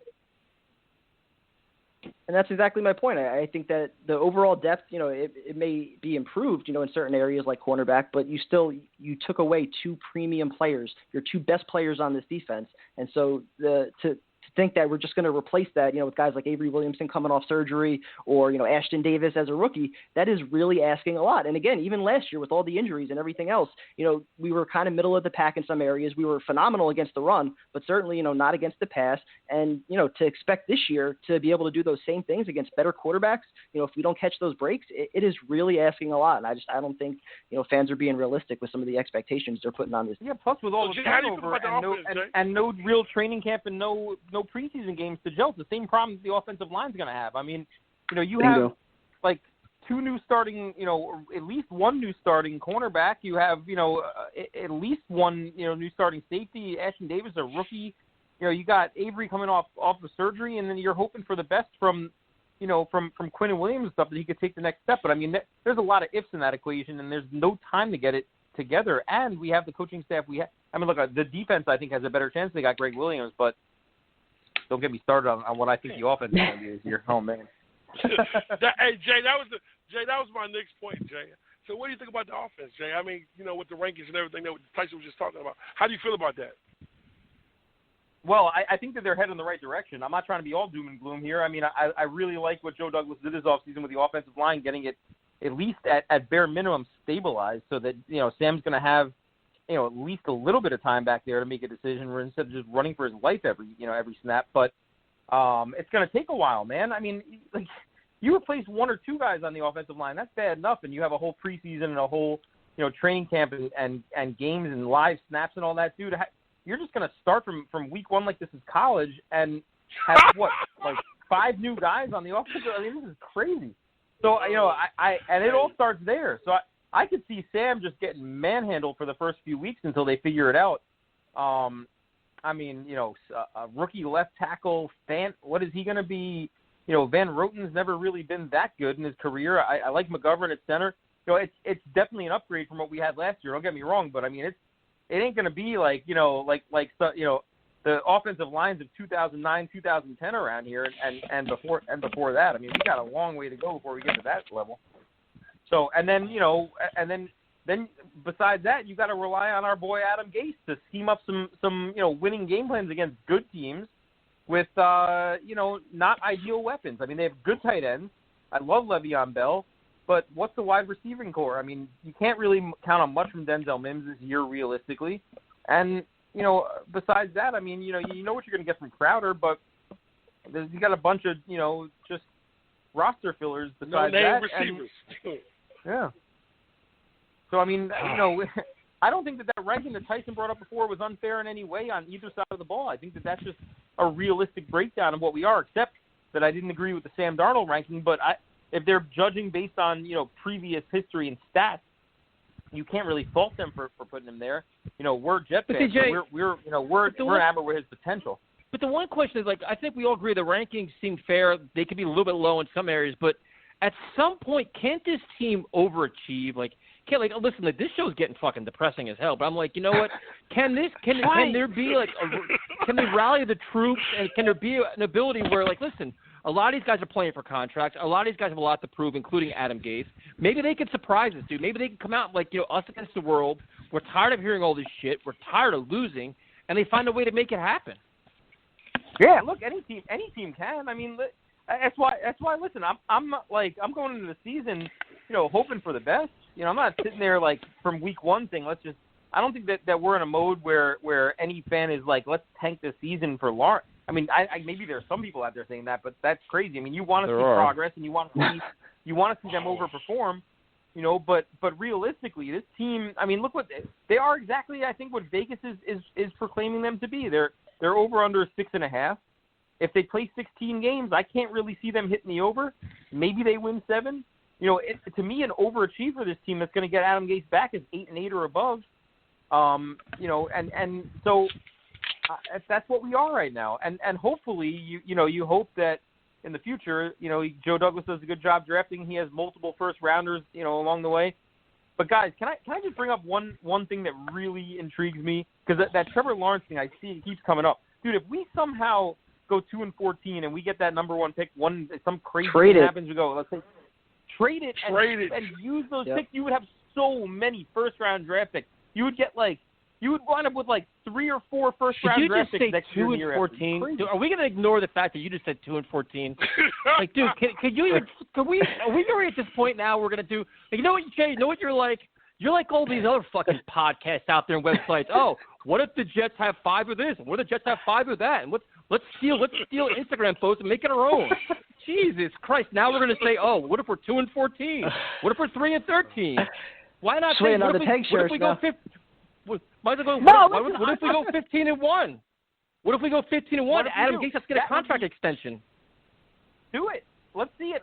Nobody would be happier than me about that. Go 15-1. Let's celebrate. But I'm just saying that is it out of the realm of possibilities? This team could go 3-13 this year. I mean, 2-14. Is it out of the realm of possibilities? Oh, Christ. I don't think it is. I can't handle that. I won't be able to handle it. This show will go epic meltdown. If we go 2-14, dude, I guarantee we will lose every fucking sponsor. Everything we have left will be all gone. I will wipe them all out by wood. We're going 2-14. By the time we're 1-8, they'll all be gone. Well, the good news from the Jets is the good news from the Jets is I'm out of the whole media game and out of that whole realm. So if that were to happen, you guys are gonna have to find some other hero to fly some airplanes to get MVs out of here because that won't be me. But why is all the stories always well, if we go 2-14, why is it number one? What if we go 11-5? What if we go 12-4? What if we do there's never any kind of positive connotation with this team ever. Never. That would be amazing, and that if that were to happen with this schedule, a lot of things obviously would have to break really right. But what the main thing would be is that for that to happen, Sam Darnold would have to plant his flag and as a top 5 to 7 quarterback in this league. And is it possible? I think it is. He's got that in him. I'm not trying to be all doom and gloom again. If Adam Gase can get that out of Sam Darnold, you could go 11-5 this year. That could happen. It's possible. This team could be anywhere. It's crazy. No. My issue is with Jay right now. 14 or 11-5. Tyson, are you really playing that card right now? That there's no positive coverage on this team? Because if I read one more fucking thing about tanks for Trevor and doom and gloom, and I'm tired of reading it. Like, what about, Tyson, like, dude, there's a very good shit. There's how many years? Guys have a lot of pride. No, hold on. How many years did I try to be positive and patient with McCagnon and everything that this team and front office was doing? How many shows did I waste our listeners' time bitching about, hey, it's coming, just be patient, and it never fucking happened. So I tried doing it for years. I'm not saying being patient. I'm saying expect more. You rip me to shreds every time I would try to do that. So I think everyone's just following. More. I mean, there's a lot of these, dude. You have a lot of guys that are hungry that are, you know, if they all rally together, they could surprise some people. Why not? It doesn't always sound like me now. You sound like me. 2020 is the craziest fucking year ever. We got Tyson preaching positivity. We're cursing on Let's Talk Jets. Kevin's being overly negative, and he owns NYSF Magazine, and here I am looking for Gary V. This shit's out of control, man. I don't know what's going on. Holy Tyrone's overwhelmed. I don't know what the fuck is going on. Listen.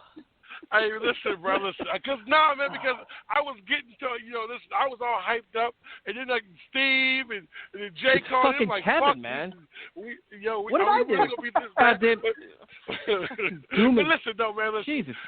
Kevin's a fucking Grim Reaper, man. Jesus Christ. We're so used to this, man. We're so used to this team letting us down, but we still love them. And that's the shit that's hard. Because I'm telling you, and we take Trevor Lawrence, man, bro, I'm done. Like, I'm just. Can we just talk about this goddamn season? Can we talk about how we're going to find ways to win games? I'm not. You know what you're like, Tyrone? Tyrone's like the guy that's doing the 2021 draft review right now. Like, who the fuck is running next year's draft review in August of this year? Give me a goddamn break already. Oh, man. Can we enjoy what's in front of us first? Hey, listen, you know the funny part about this, fellas? It's the only time we'll get 2 first-round picks, and they might not have college football. This is the Jets' history, bro. Nothing writes this story better than us, but Tyrone, you know what, that might work out well, because now that all that means is that those guys can't get hurt, man. There's just a whole bunch of fresh legs with a year off. But not even that. Injured. But Jay, but not even that. If you truly have a lot of confidence in Joe Douglas and his staff, then you feel like, you know what? You have faith in their film study and their evaluation, but you know what? You at least have a sense of confidence as opposed to the bozos before them. God, it's just those guys could have like 10 years of game footage and they couldn't pick a freaking Pro Bowler if their life depended on it. A whole team of them too. Like, dude, there's multiple freaking. I mean, it's like ridiculous. How many scouts they hire McCagnon because he was a scout? They hire McCagnon because he was a goddamn scout. What the hell was he scouting? That guy couldn't pick a fucking Pro Bowler to save his life. Got one. He did pretty good. He got Jamal Adams. He got All-Pro. Yeah, see, they traded him. Tyson is taking the same approach right now with Joe Douglas that I tried to take with Mike McCagnon, but I can never do it without getting ripped on the show. I just want to point that out. Hey, listen, you can't get the what message approach am I taking? if you wanted to. What am I approaching? Wait, I've picked out every flaw in this roster, but when everybody keeps telling you how bad you're going to suck and how everything is bad and everything is doom and gloom, that could rally a locker room, dude. And they have talent. I mean, they have improved talent as opposed to last year, even without Jamal Adams. And I'm just pointing out the irony that you used to always point out those negative things, and I used to try to be the one, preaching some positivity with McCagnon, putting some pieces together and starting a rebuild, and it never happened. So I've reached the point that you used to be at where I want to see it. I want to actually see some things start to progress before I completely buy in. Anybody that knew me for the first 31 years of my life, I'm 32 now, first 31 years of my life, I rarely ripped shit with this team. I was always Mr. Positive, never ripped anything that they did. The last 2 years have just ripped my fucking soul out. I can't deal with it anymore. So I want to see results. I'm willing to be patient with Douglas, but I want to see results. Until I start being all rah-rah again, I want to see some results. But Kevin, you're going to see results. They had the worst offensive line of football. I guarantee it's going to be better this year. That's results. That there is a result. Okay, so let's see it. I feel like I've said plenty of times before, it can't get any worse. And lo and behold, it gets fucking worse somehow. And, Geno Smith gets punched in the face. What some other crazy shit happens. I'm excited about this. Tyson is the bearer of hope in this shit. Man, oh my God, bro, what happened? Damn, 2020. It's ridiculous. Restart You know this what it shit is? today, bro. Wow. It's just me, man. Like a couple of years ago, if you would have told me that I'd be out here defending Manish Mehta nonstop and like I started the magazine and all that stuff like to try and like defend the Jets and promote positivity and all that stuff. I turned into the world's biggest dickhead over the course of 5 years. Is what the team did to me. Can't take it. So happily look what happened to Kevin now. in my life. I'm sitting here with my legs up on my balcony, drinking a beer, loving my life. Yeah, let's just remember 3 weeks ago, I was still positive. I was trying to convince callers that we were going to the playoffs, so how this roster had some potential. But Jesus, you take away the two best players and start cutting other guys. Don't talk about playoffs. You kidding me? Doesn't feel like there's much hope now. Playoffs. Jay, thanks for calling in, man. Do you want to give any information out, Jay? 'Cause we got other callers we got to bring on. I don't have anything else to promote, guys. I'm just a working man like everybody else. You guys enjoy your night. I love you all. Have a good night. Wait, no NJMMAshop.com? That's some bullshit. NJMA Shop. My boy, but you can promote that, dude. That's our joint. I too big time for you now. I keep forgetting. Jay, thanks for calling, man. We appreciate it. All right, guys. Have a good night. Poor Angelo. We're gonna bring on Angelo next. Angelo is sitting there probably like he's in Arizona. He's probably like, what in the hell am I listening to? I thought you was bringing Shaq. I was about to hang the phone up right now. Like I can't take no more. Angelo, save me, bro. Tell me something positive about these Jets. We're gonna bring on Angelo right now. What's up, man? Hey guys, thanks for taking my call.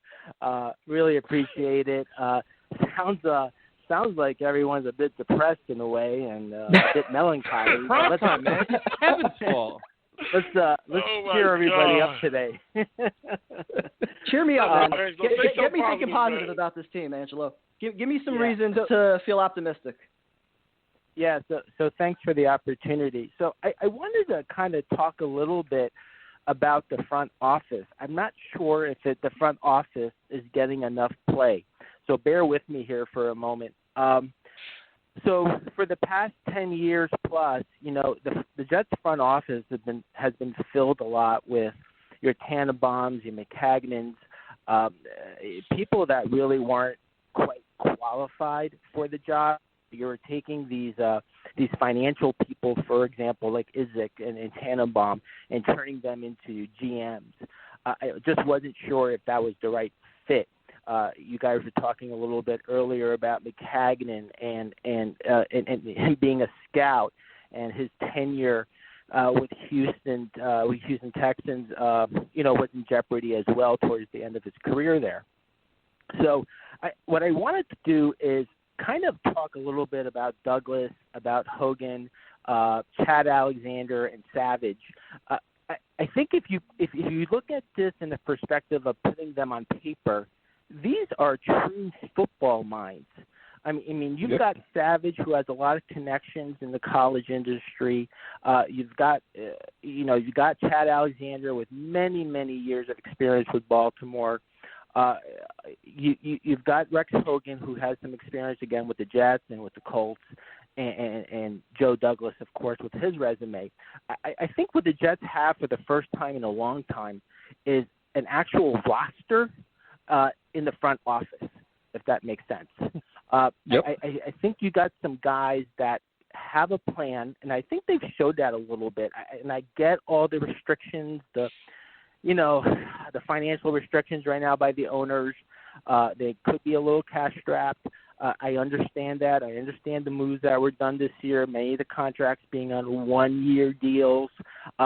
This is an opportunity for the Jets to free up some money and kind of build the team the way the front office views this team. So I wanted to kind of get your opinions on what you think about the front office. And this is a positive call, okay? So this is a great call. No, that was You know, I was gonna say that was phenomenal insight right there, and that I think is one of the reasons that I am a little bit optimistic. You know, if there's one thing to be optimistic about, you know, aside from Sam Darnold, it's Joe Douglas. I don't think most fans share the same opinion on Gase, but when it comes to Douglas, who Gase, you know, did have a hand in bringing in, if we're going to be fair, you know, Douglas, he comes from, you know, a background like you just said, you know, respected franchises, and he's a true football guy, and he's surrounded himself with a team of guys that hopefully, you know, can finally get this thing right. I think it definitely is a different direction, you know, than some of the other guys that we've gone with within the past. You know, Tannenbaum, he was a great cap guy, but I think he leaned on Mangini a lot for some of those drafts. So yeah, I think this is definitely you know, something different than what we've seen in the past. So, you know, me personally, I'm willing to wait and see what happens. I can't go rah until I start to see some of the results yet. But I do think, you know, he has a future that's a lot brighter than some of the other guys we've had. Right. So another thing was, and boy, I know I'm going to get a lot of pushback on this, but I know we're talking about a rebuild, and we keep on talking about that every year. But I think this year could be a little bit different because there is some cap space. There are some good minds in the front office. We've got that extra capital of draft picks that are available to us the next couple of years. I think there's some different things we can do. So if you guys bear with me here, I think it's extremely, extremely important that the Jets start building around Sam Darnold. All this nonsense about Trevor Lawrence and another quarterback, I just think it's just the media just trying to do some hype and, you know, just trying to get some hits on their websites.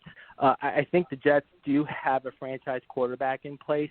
I think you have somebody with a skill set that can deliver as long as he has a surrounding supply around him. And I think it starts at the offensive line. And going back to Joe Douglas being an ex-offensive line and kind of knowing how important an offensive line is, I think you got the right person in place where he can build a legitimate offensive line. And then from there, you can kind of work out and get those weapons that Sam needs, like your wide receivers, like your running game, tight ends, etc., you know, to get your playmakers, if you will, on the offensive side of the ball. And that's why I think Joe Douglas is the right person to build around Sam. Let's remember, guys, Sam is only 23 years old. I mean, he's still very young. But Angelo, listen, I completely agree with you. It starts with the offensive line, but do you agree with how he built in terms of wide receivers around Sam for this year? So I like Mims. I think he's a weapon. I think he could be a legitimate number 2 wide receiver as long as he limits his drops. This guy is fast. He's physical. He's not going to get you a lot of yak yards, but he's going to make some amazing catches. And I think the way Sam throws the ball, Tyson, I think you need a wide receiver who has, you know, good hands or good playmaking ability to get those throws that are going to be a little bit inside his box. And Mims would be the perfect fit for that. In terms of Perriman, I'm not quite sold on him, but I think he can be a good stopgap, and then we can focus on some players in this year's draft or maybe some trades or free agency, et cetera, to kind of help him along. But without the offensive line, I got to stress this, guys, without that offensive line being built to help protect Sam, to give him the time to be able to throw the ball or create holes for the running back, it's just not going to happen. And that's why I'm going back to that front office. I think these guys are the right guys to start building from the inside out. And if you think about it, the GMs in the past, the smart ones, the successful ones, they build the teams in the trenches and they kind of phase themselves out. Yes, they get their premier, their CB, their edge rushers, all your prime positions. But that's secondary. Without the front lines, you're going nowhere. Well, I think you got a great point about Sam being 22, and that's the way to do it. I think the people that Joe Douglas hired and brought in the front office are those kind of guys, how you build a true organization. I think people lose sight of that.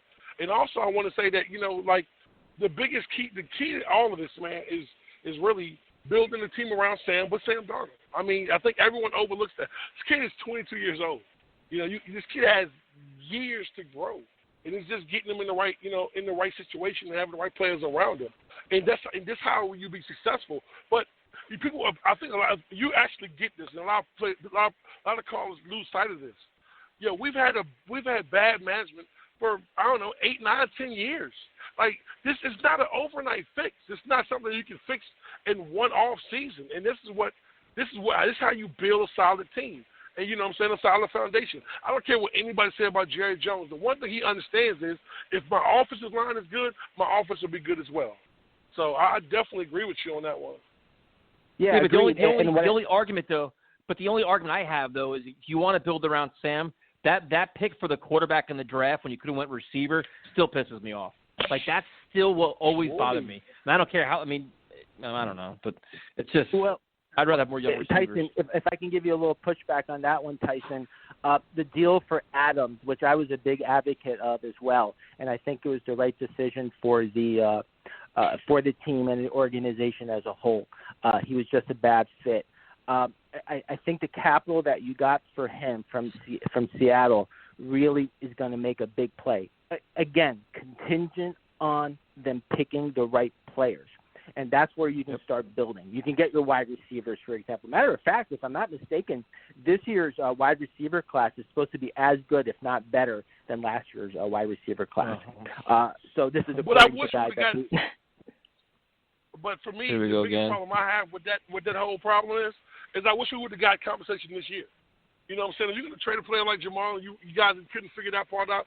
That's the kind of stuff that pulls you back in that direction and, like, these guys know what they're doing. Because this could have been done when you have one of the best, deepest receiver classes ever in the NFL history, and we could have got one of those. You know what I'm saying? That's the biggest issue. We could have had CeeDee Lamb right now for sale. Well, so I don't disagree with you, but what I think what happened was, and I wasn't there in the office, but I think Douglas, the front office staff, I think even the owners, they didn't really want to trade Adams. I think they really wanted him to stay. I mean, I think they saw him as a superstar, somebody in the middle of the back end of that field that can do multiple positions and play the field right. And I don't think they wanted to trade him. I think what happened was Adams kind of forced them to trade them. And then they kept on letting him talk, and he kind of built that initiative and said, hey, you know what, I'm just running myself out of town. And they found a trade partner in Seattle. And to be quite candid with everybody, I mean, come on. We got more than what we should have for that type of player, for that type of position. Yeah, but if you look at if you look at the wide receiver position, though, like, that's great that next year's class is great, so maybe we get another one next year. But, like, I hate wasting, Sam's developmental years by not giving him every resource possible to be better. And to me, it's kind of like taking a quarterback there didn't make any sense to me. It's like, dude, we need receivers. Like, everybody keeps talking about this receiver class is so great, we walk away with one. That's crazy. That's my only problem. Well, you're an injury to Crowder away from being in deep trouble, man. Well, okay, so you spoke a little bit about Crowder. I think Crowder's a perfect slot receiver for someone like Sam Darnold. Sam Darnold thrives on the short-range game. And someone like Crowder, with the experience that he has, and he's proven it last year with the yardage, 800 yards, whatever he had last year, I think you got a good fit there. I agree with you guys. They should have gave him a little bit more on the weapon standpoint. However, let's remember, they're getting Herndon back. That organization is very high on Herndon, and Gase has a big offensive system which plays on tight ends. And Herndon's going to be, in theory, a big tight end weapon for the Jets this year. So now you've got Mims. You're going to have some growing pains with him, but I think you'll get some excitement as well. You've got Griffin and Herndon to play the tight end roles. You've got Perryman, who has plenty of speed as well, and you got Crowder in the slot. So you got something. And guess what? Let's not forget about Bell in the background. I mean, everyone's forgetting about this guy. This guy was a class act last year. He tried to fight for yards. He played with the worst offensive line in football. I mean, and he's coming back this year in phenomenal shape from what I'm reading. So, I mean, you've got a weapon there as well. I mean, matter of fact, you got a playmaker there in the backfield. So, Sam's got some things to work with. Great call, man. Great call. And positivity, finally. And got Kevin quiet. Now Kevin's dead quiet. What happened to him? I was just going to say, that was the call I needed. That was the call I needed tonight. You got back on track. I'm feeling a little better. Well, you know what? It's actually been about 2 months since I've called because everything going on. But, I hear you guys all the time, and I wanted to jump in today. I think you guys are doing a great job. Thank you for that. I'm really excited for this year. And who knows, maybe we'll get some positivity out of this year and at least some good steps for Sam. I think that's important. Angelo, thank you for calling, man. We appreciate it. Great call, man. Thank you, guys. Have a great day. You too. See, now we got prime time almost back on track. We're making progress, Tyrone. Yes, absolutely, baby. Because, listen, when Prime Time is the bad guy, bro, I don't want to be on the show no more, bro. I'm like, bro, like, he's always the positive of hope on here. When Prime Time is like, look, man, I don't want to do this no more, it's rough. You know what I'm saying? But nah. That's why we need the callers. They keep me in check. Phenomenal call. I can't wait for the feedback on this show. Holy Christ. God. We're going to get killed. Oh God! But now we're gonna go from positivity. We're gonna go to Justin. Justin, what's up, man? Oh, what's going on, fellas? What's happening? Tyrone? How you feeling, Justin? We're doing good. Just caught the end of it, but the last quarter, pretty good. Some positivity. I don't know. So you must have missed the first hour then if you only heard the positive part. Yes, sir. Because there was nothing positive on the show the first hour. Yo, so Justin, let's get to it, man. I know you're gonna beat around the bush, man. So how you feeling about the CJ Mosley and the Brian Winters cut? Brian Winters, don't like it. I already said it last week. I think he could have at least been starting, or for a backup. I don't like it. I'll be honest with you. We don't know about our offensive line. Let's just call it how it is. We all think it's improved, but do we really know? Nope, question mark. So, you know what? Bringing a guy like Brian Winters into camp is not a bad thing. So, do I like that? No, I don't like that. Brian Winters moving CJ Mosley, it is what it is. Family first. So, I don't have a problem with that. So, Justin, right now, do you have more questions on the offensive side of the ball or the defensive side of the ball heading into the season? Offensive side of the ball, no doubt. It's not even. Oh, come on. Got the offensive line. You got Gates, obviously. I don't think that's even a doubt. I think without Adams and Mosley, I got more concerns on the offensive side of the ball for Adam Gates calling plays for Sam Darnold. I think the defense is going to be just fine. I can understand from the coaching aspect, but trying to replace Mosley and Adams. We let's just forget we didn't play with CJ really and Avery last year, and we were okay. We held our own, and we're getting Avery back. And this is a big year for a guy like Blake Cashman. I really don't feel too bad about the defensive side of the ball, even with losing those two guys. To tell you the truth. See, I think guys like Cashman, Bless Austin, you have a lot of good core depth players, but you don't have the game changer. And I think last year they did okay, but they had that game changer, that elite player in Jamal Adams. He was by far the most noticeable player on the field. You take that away, and you don't bring back CJ Mosley.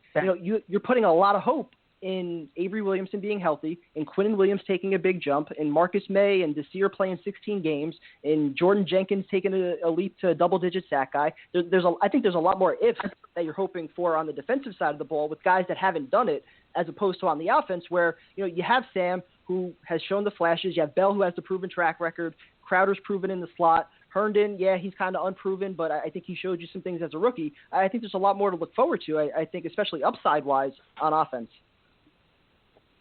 I can see that, but then again, you got Adam Gates calling plays. So I got more faith in Greg Williams than I do in Adam Gates calling plays. I understand we got more depth on the back end, but I really don't think it's going to be that much of a jump off losing Adams and Mosley. We didn't have.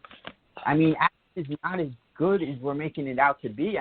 He's played the hybrid, whatever, creates some pressure, but come on, I don't know about that one. He's not as good as we're making him out to be. And I think that's why a team just traded 2 first-round picks for him, because he's a pretty damn good player. What is the end goal of the defense this year? Are we thinking top 5, top 15?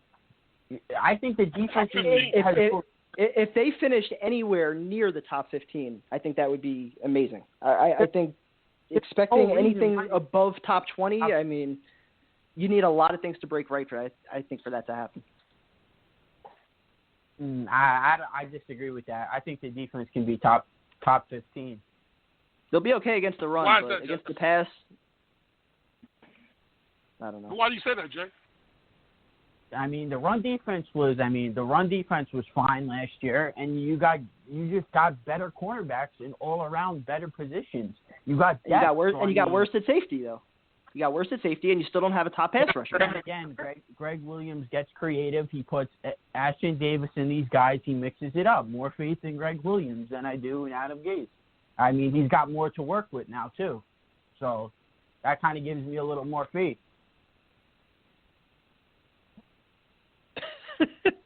He got you guys quiet. You guys all right? Man, this is great. He doesn't have more to work with. We lost CJ and we lost Adams, but I mean, you gave him more guys that on the back end can help. They're not. He has more depth guys and starting caliber players maybe, but we still don't have anybody that's changing games that's impacting games. Like I said, you need a big sack in a big moment. Who's bringing that pressure? Who do you have to worry about double teaming? No. Jamal Adams was not pass rushing, disrupting games. I think we're getting a little confused about that speaks volumes, though, dude. If he was your best pass rusher and you took him out, and now what do you have? Think about that. You just said he wasn't disruptive, and he was still your best pass rusher, and now you take him out of the equation. And he was disruptive. Yes, exactly. So now who's rushing the quarterback? You don't have that, and you probably don't have a number one corner. The best of Pierre Desir, with safety help, maybe can match up on some number ones, but that's still expecting a lot from him.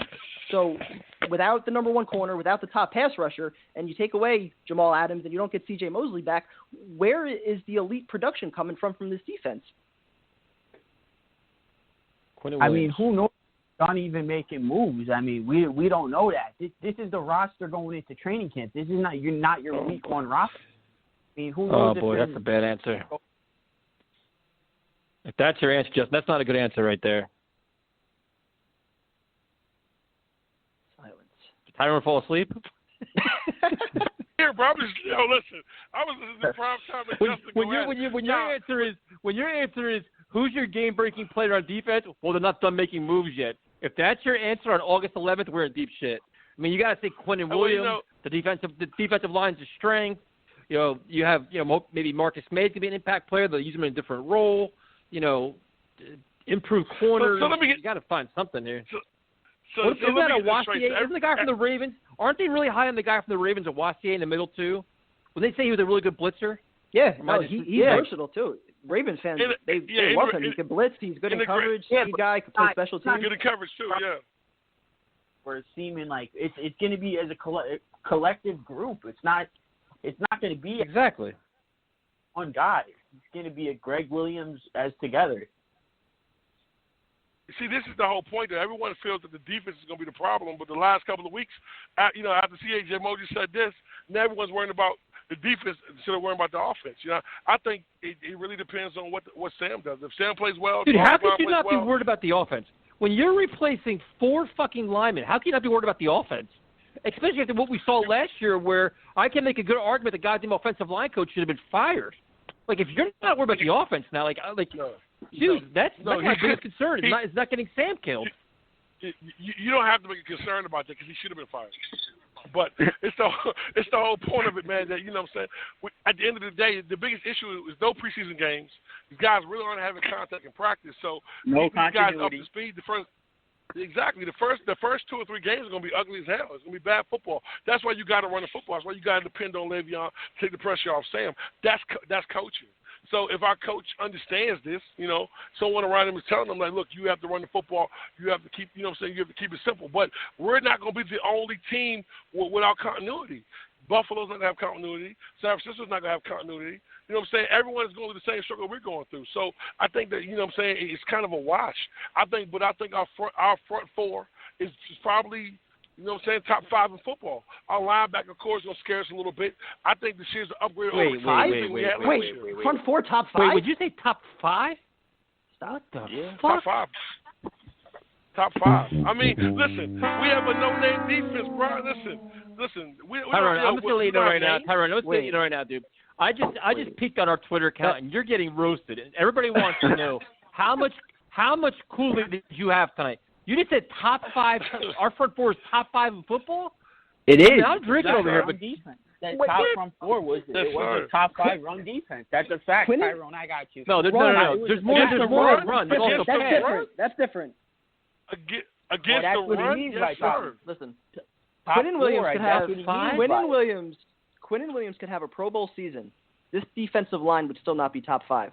They have some good players on it. Stop they that, are not. please. No, not. The defensive line is not top 5. We were a top 5 defensive line last year against the run. Against the run. What's more important? Against the run, pass. stopping the fucking pass. That's part of it. That's part of the equation. Oh my god. But Jesus Christ. Listen. And I am drinking the Kool-Aid tonight, man, because I'm going to have to believe, man. At the end of the day, what am I supposed to do? You had a whole fucking gallon over there. Jesus Christ, listen, man. I can't be doom and gloom the whole fucking night, bro. Yeah, but Tyrone, listen, yeah, I was a great you have to be move doom and gloom. bro. You have to be batshit crazy, too, man. You're throwing out there some shit that's ridiculous. Top five defensive line? God damn, I spilled my drink over here. Yes. This is ridiculous. Against the run, absolutely, man. yes. Against the pass, what are they? Changing it to against the run. Against the pass, what are they? Against the run. Against the pass, what are they? Top 20. But listen, we're not talking about you're so full of shit. We don't have a pass rusher, so But listen, man. I mean, this is the point of being a Jet fan. You have to go through this shit every year. Don't give me every that year shit. I get This is the point. This is Oh. your talk. And dude, that take was terrible. And Kevin and I both caught you on it. And now he's waffling, Kevin. Now he's like, oh, now this is every year. No, That's it's a the Jets run. fan. Hey, listen. I believe. He's running away from that believe take. against the run. No, I believe against the run. We are top 5. Listen, you guys dog me out every fucking week, so it's nothing new. So you're just waiting for me to make a mistake. So I don't even care anymore. So say what you got to say, buddy. I've been through the worst. Let's get it. I'm going to ride on that, man, because at the end of the day, man, we are a better team than we were last year. Even without CJ Mosley. They're booing you, Ty. They're booing you, man. Tyson, you realize I've been married before? I've been booed before, buddy. Now that shit doesn't bother me anymore, buddy. Let's keep moving.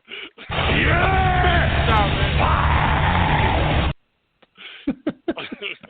Oh, man.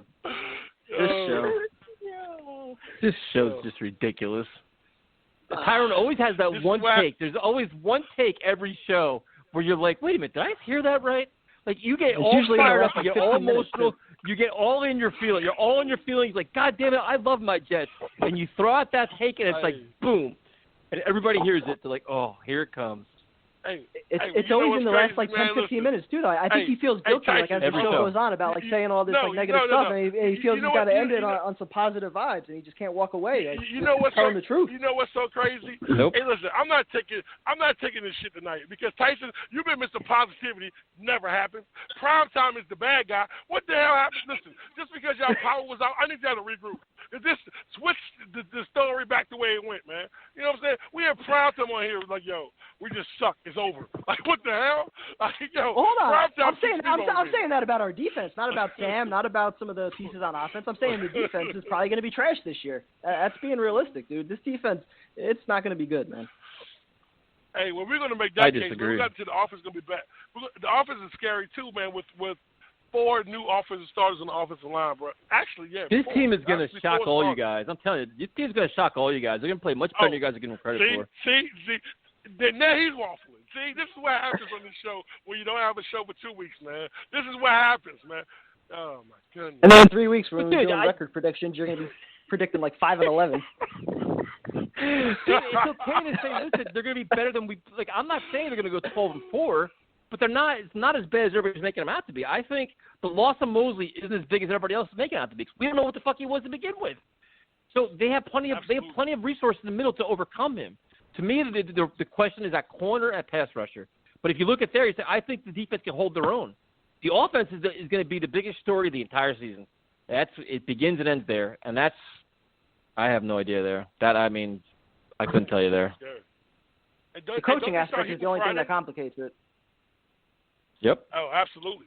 That's the whole problem. And as far as the players go, I trust the comfortable. players on offense 10 times more than I do on defense. But I definitely trust Greg Williams more to maybe get a little bit more creative and make something work. But even still, I think the best case scenario, top 15 max, that 15 to 16, 17 ranking, somewhere in there. I think that is the best case scenario for the defense. And if you get that, what's the ceiling, productive Sam, what's the ceiling for the offense, Kevin? The ceiling, I think probably not much better than that, to be honest. But I think they could put up points. I think they could have games against bad defenses where they take advantage and put up 30 a game. I think they can have some moments like that. My problem is with our defense. I don't think even against some bad offenses, they're still going to be giving up 20. And I think against some really good offenses, they're probably going to get smoked. That's I think the problem. So the offense, as far as rankings go, they might be similar. Yeah, but if they use the Rex Ryan ground and pound philosophy, that won't be the case. There's ways to overcome their shortcomings. It's just a matter of will the Jets do that.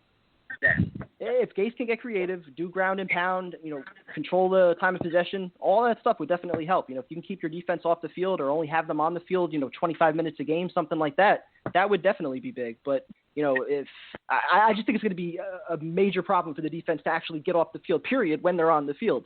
They might be good against the run, but I think we're going to see a lot of struggle against the pass this year, especially with no Jamal Adams, without, Mosley, in the backfield, covering running backs. I just think there's too much to replace in one off season without that impact guy there to do it.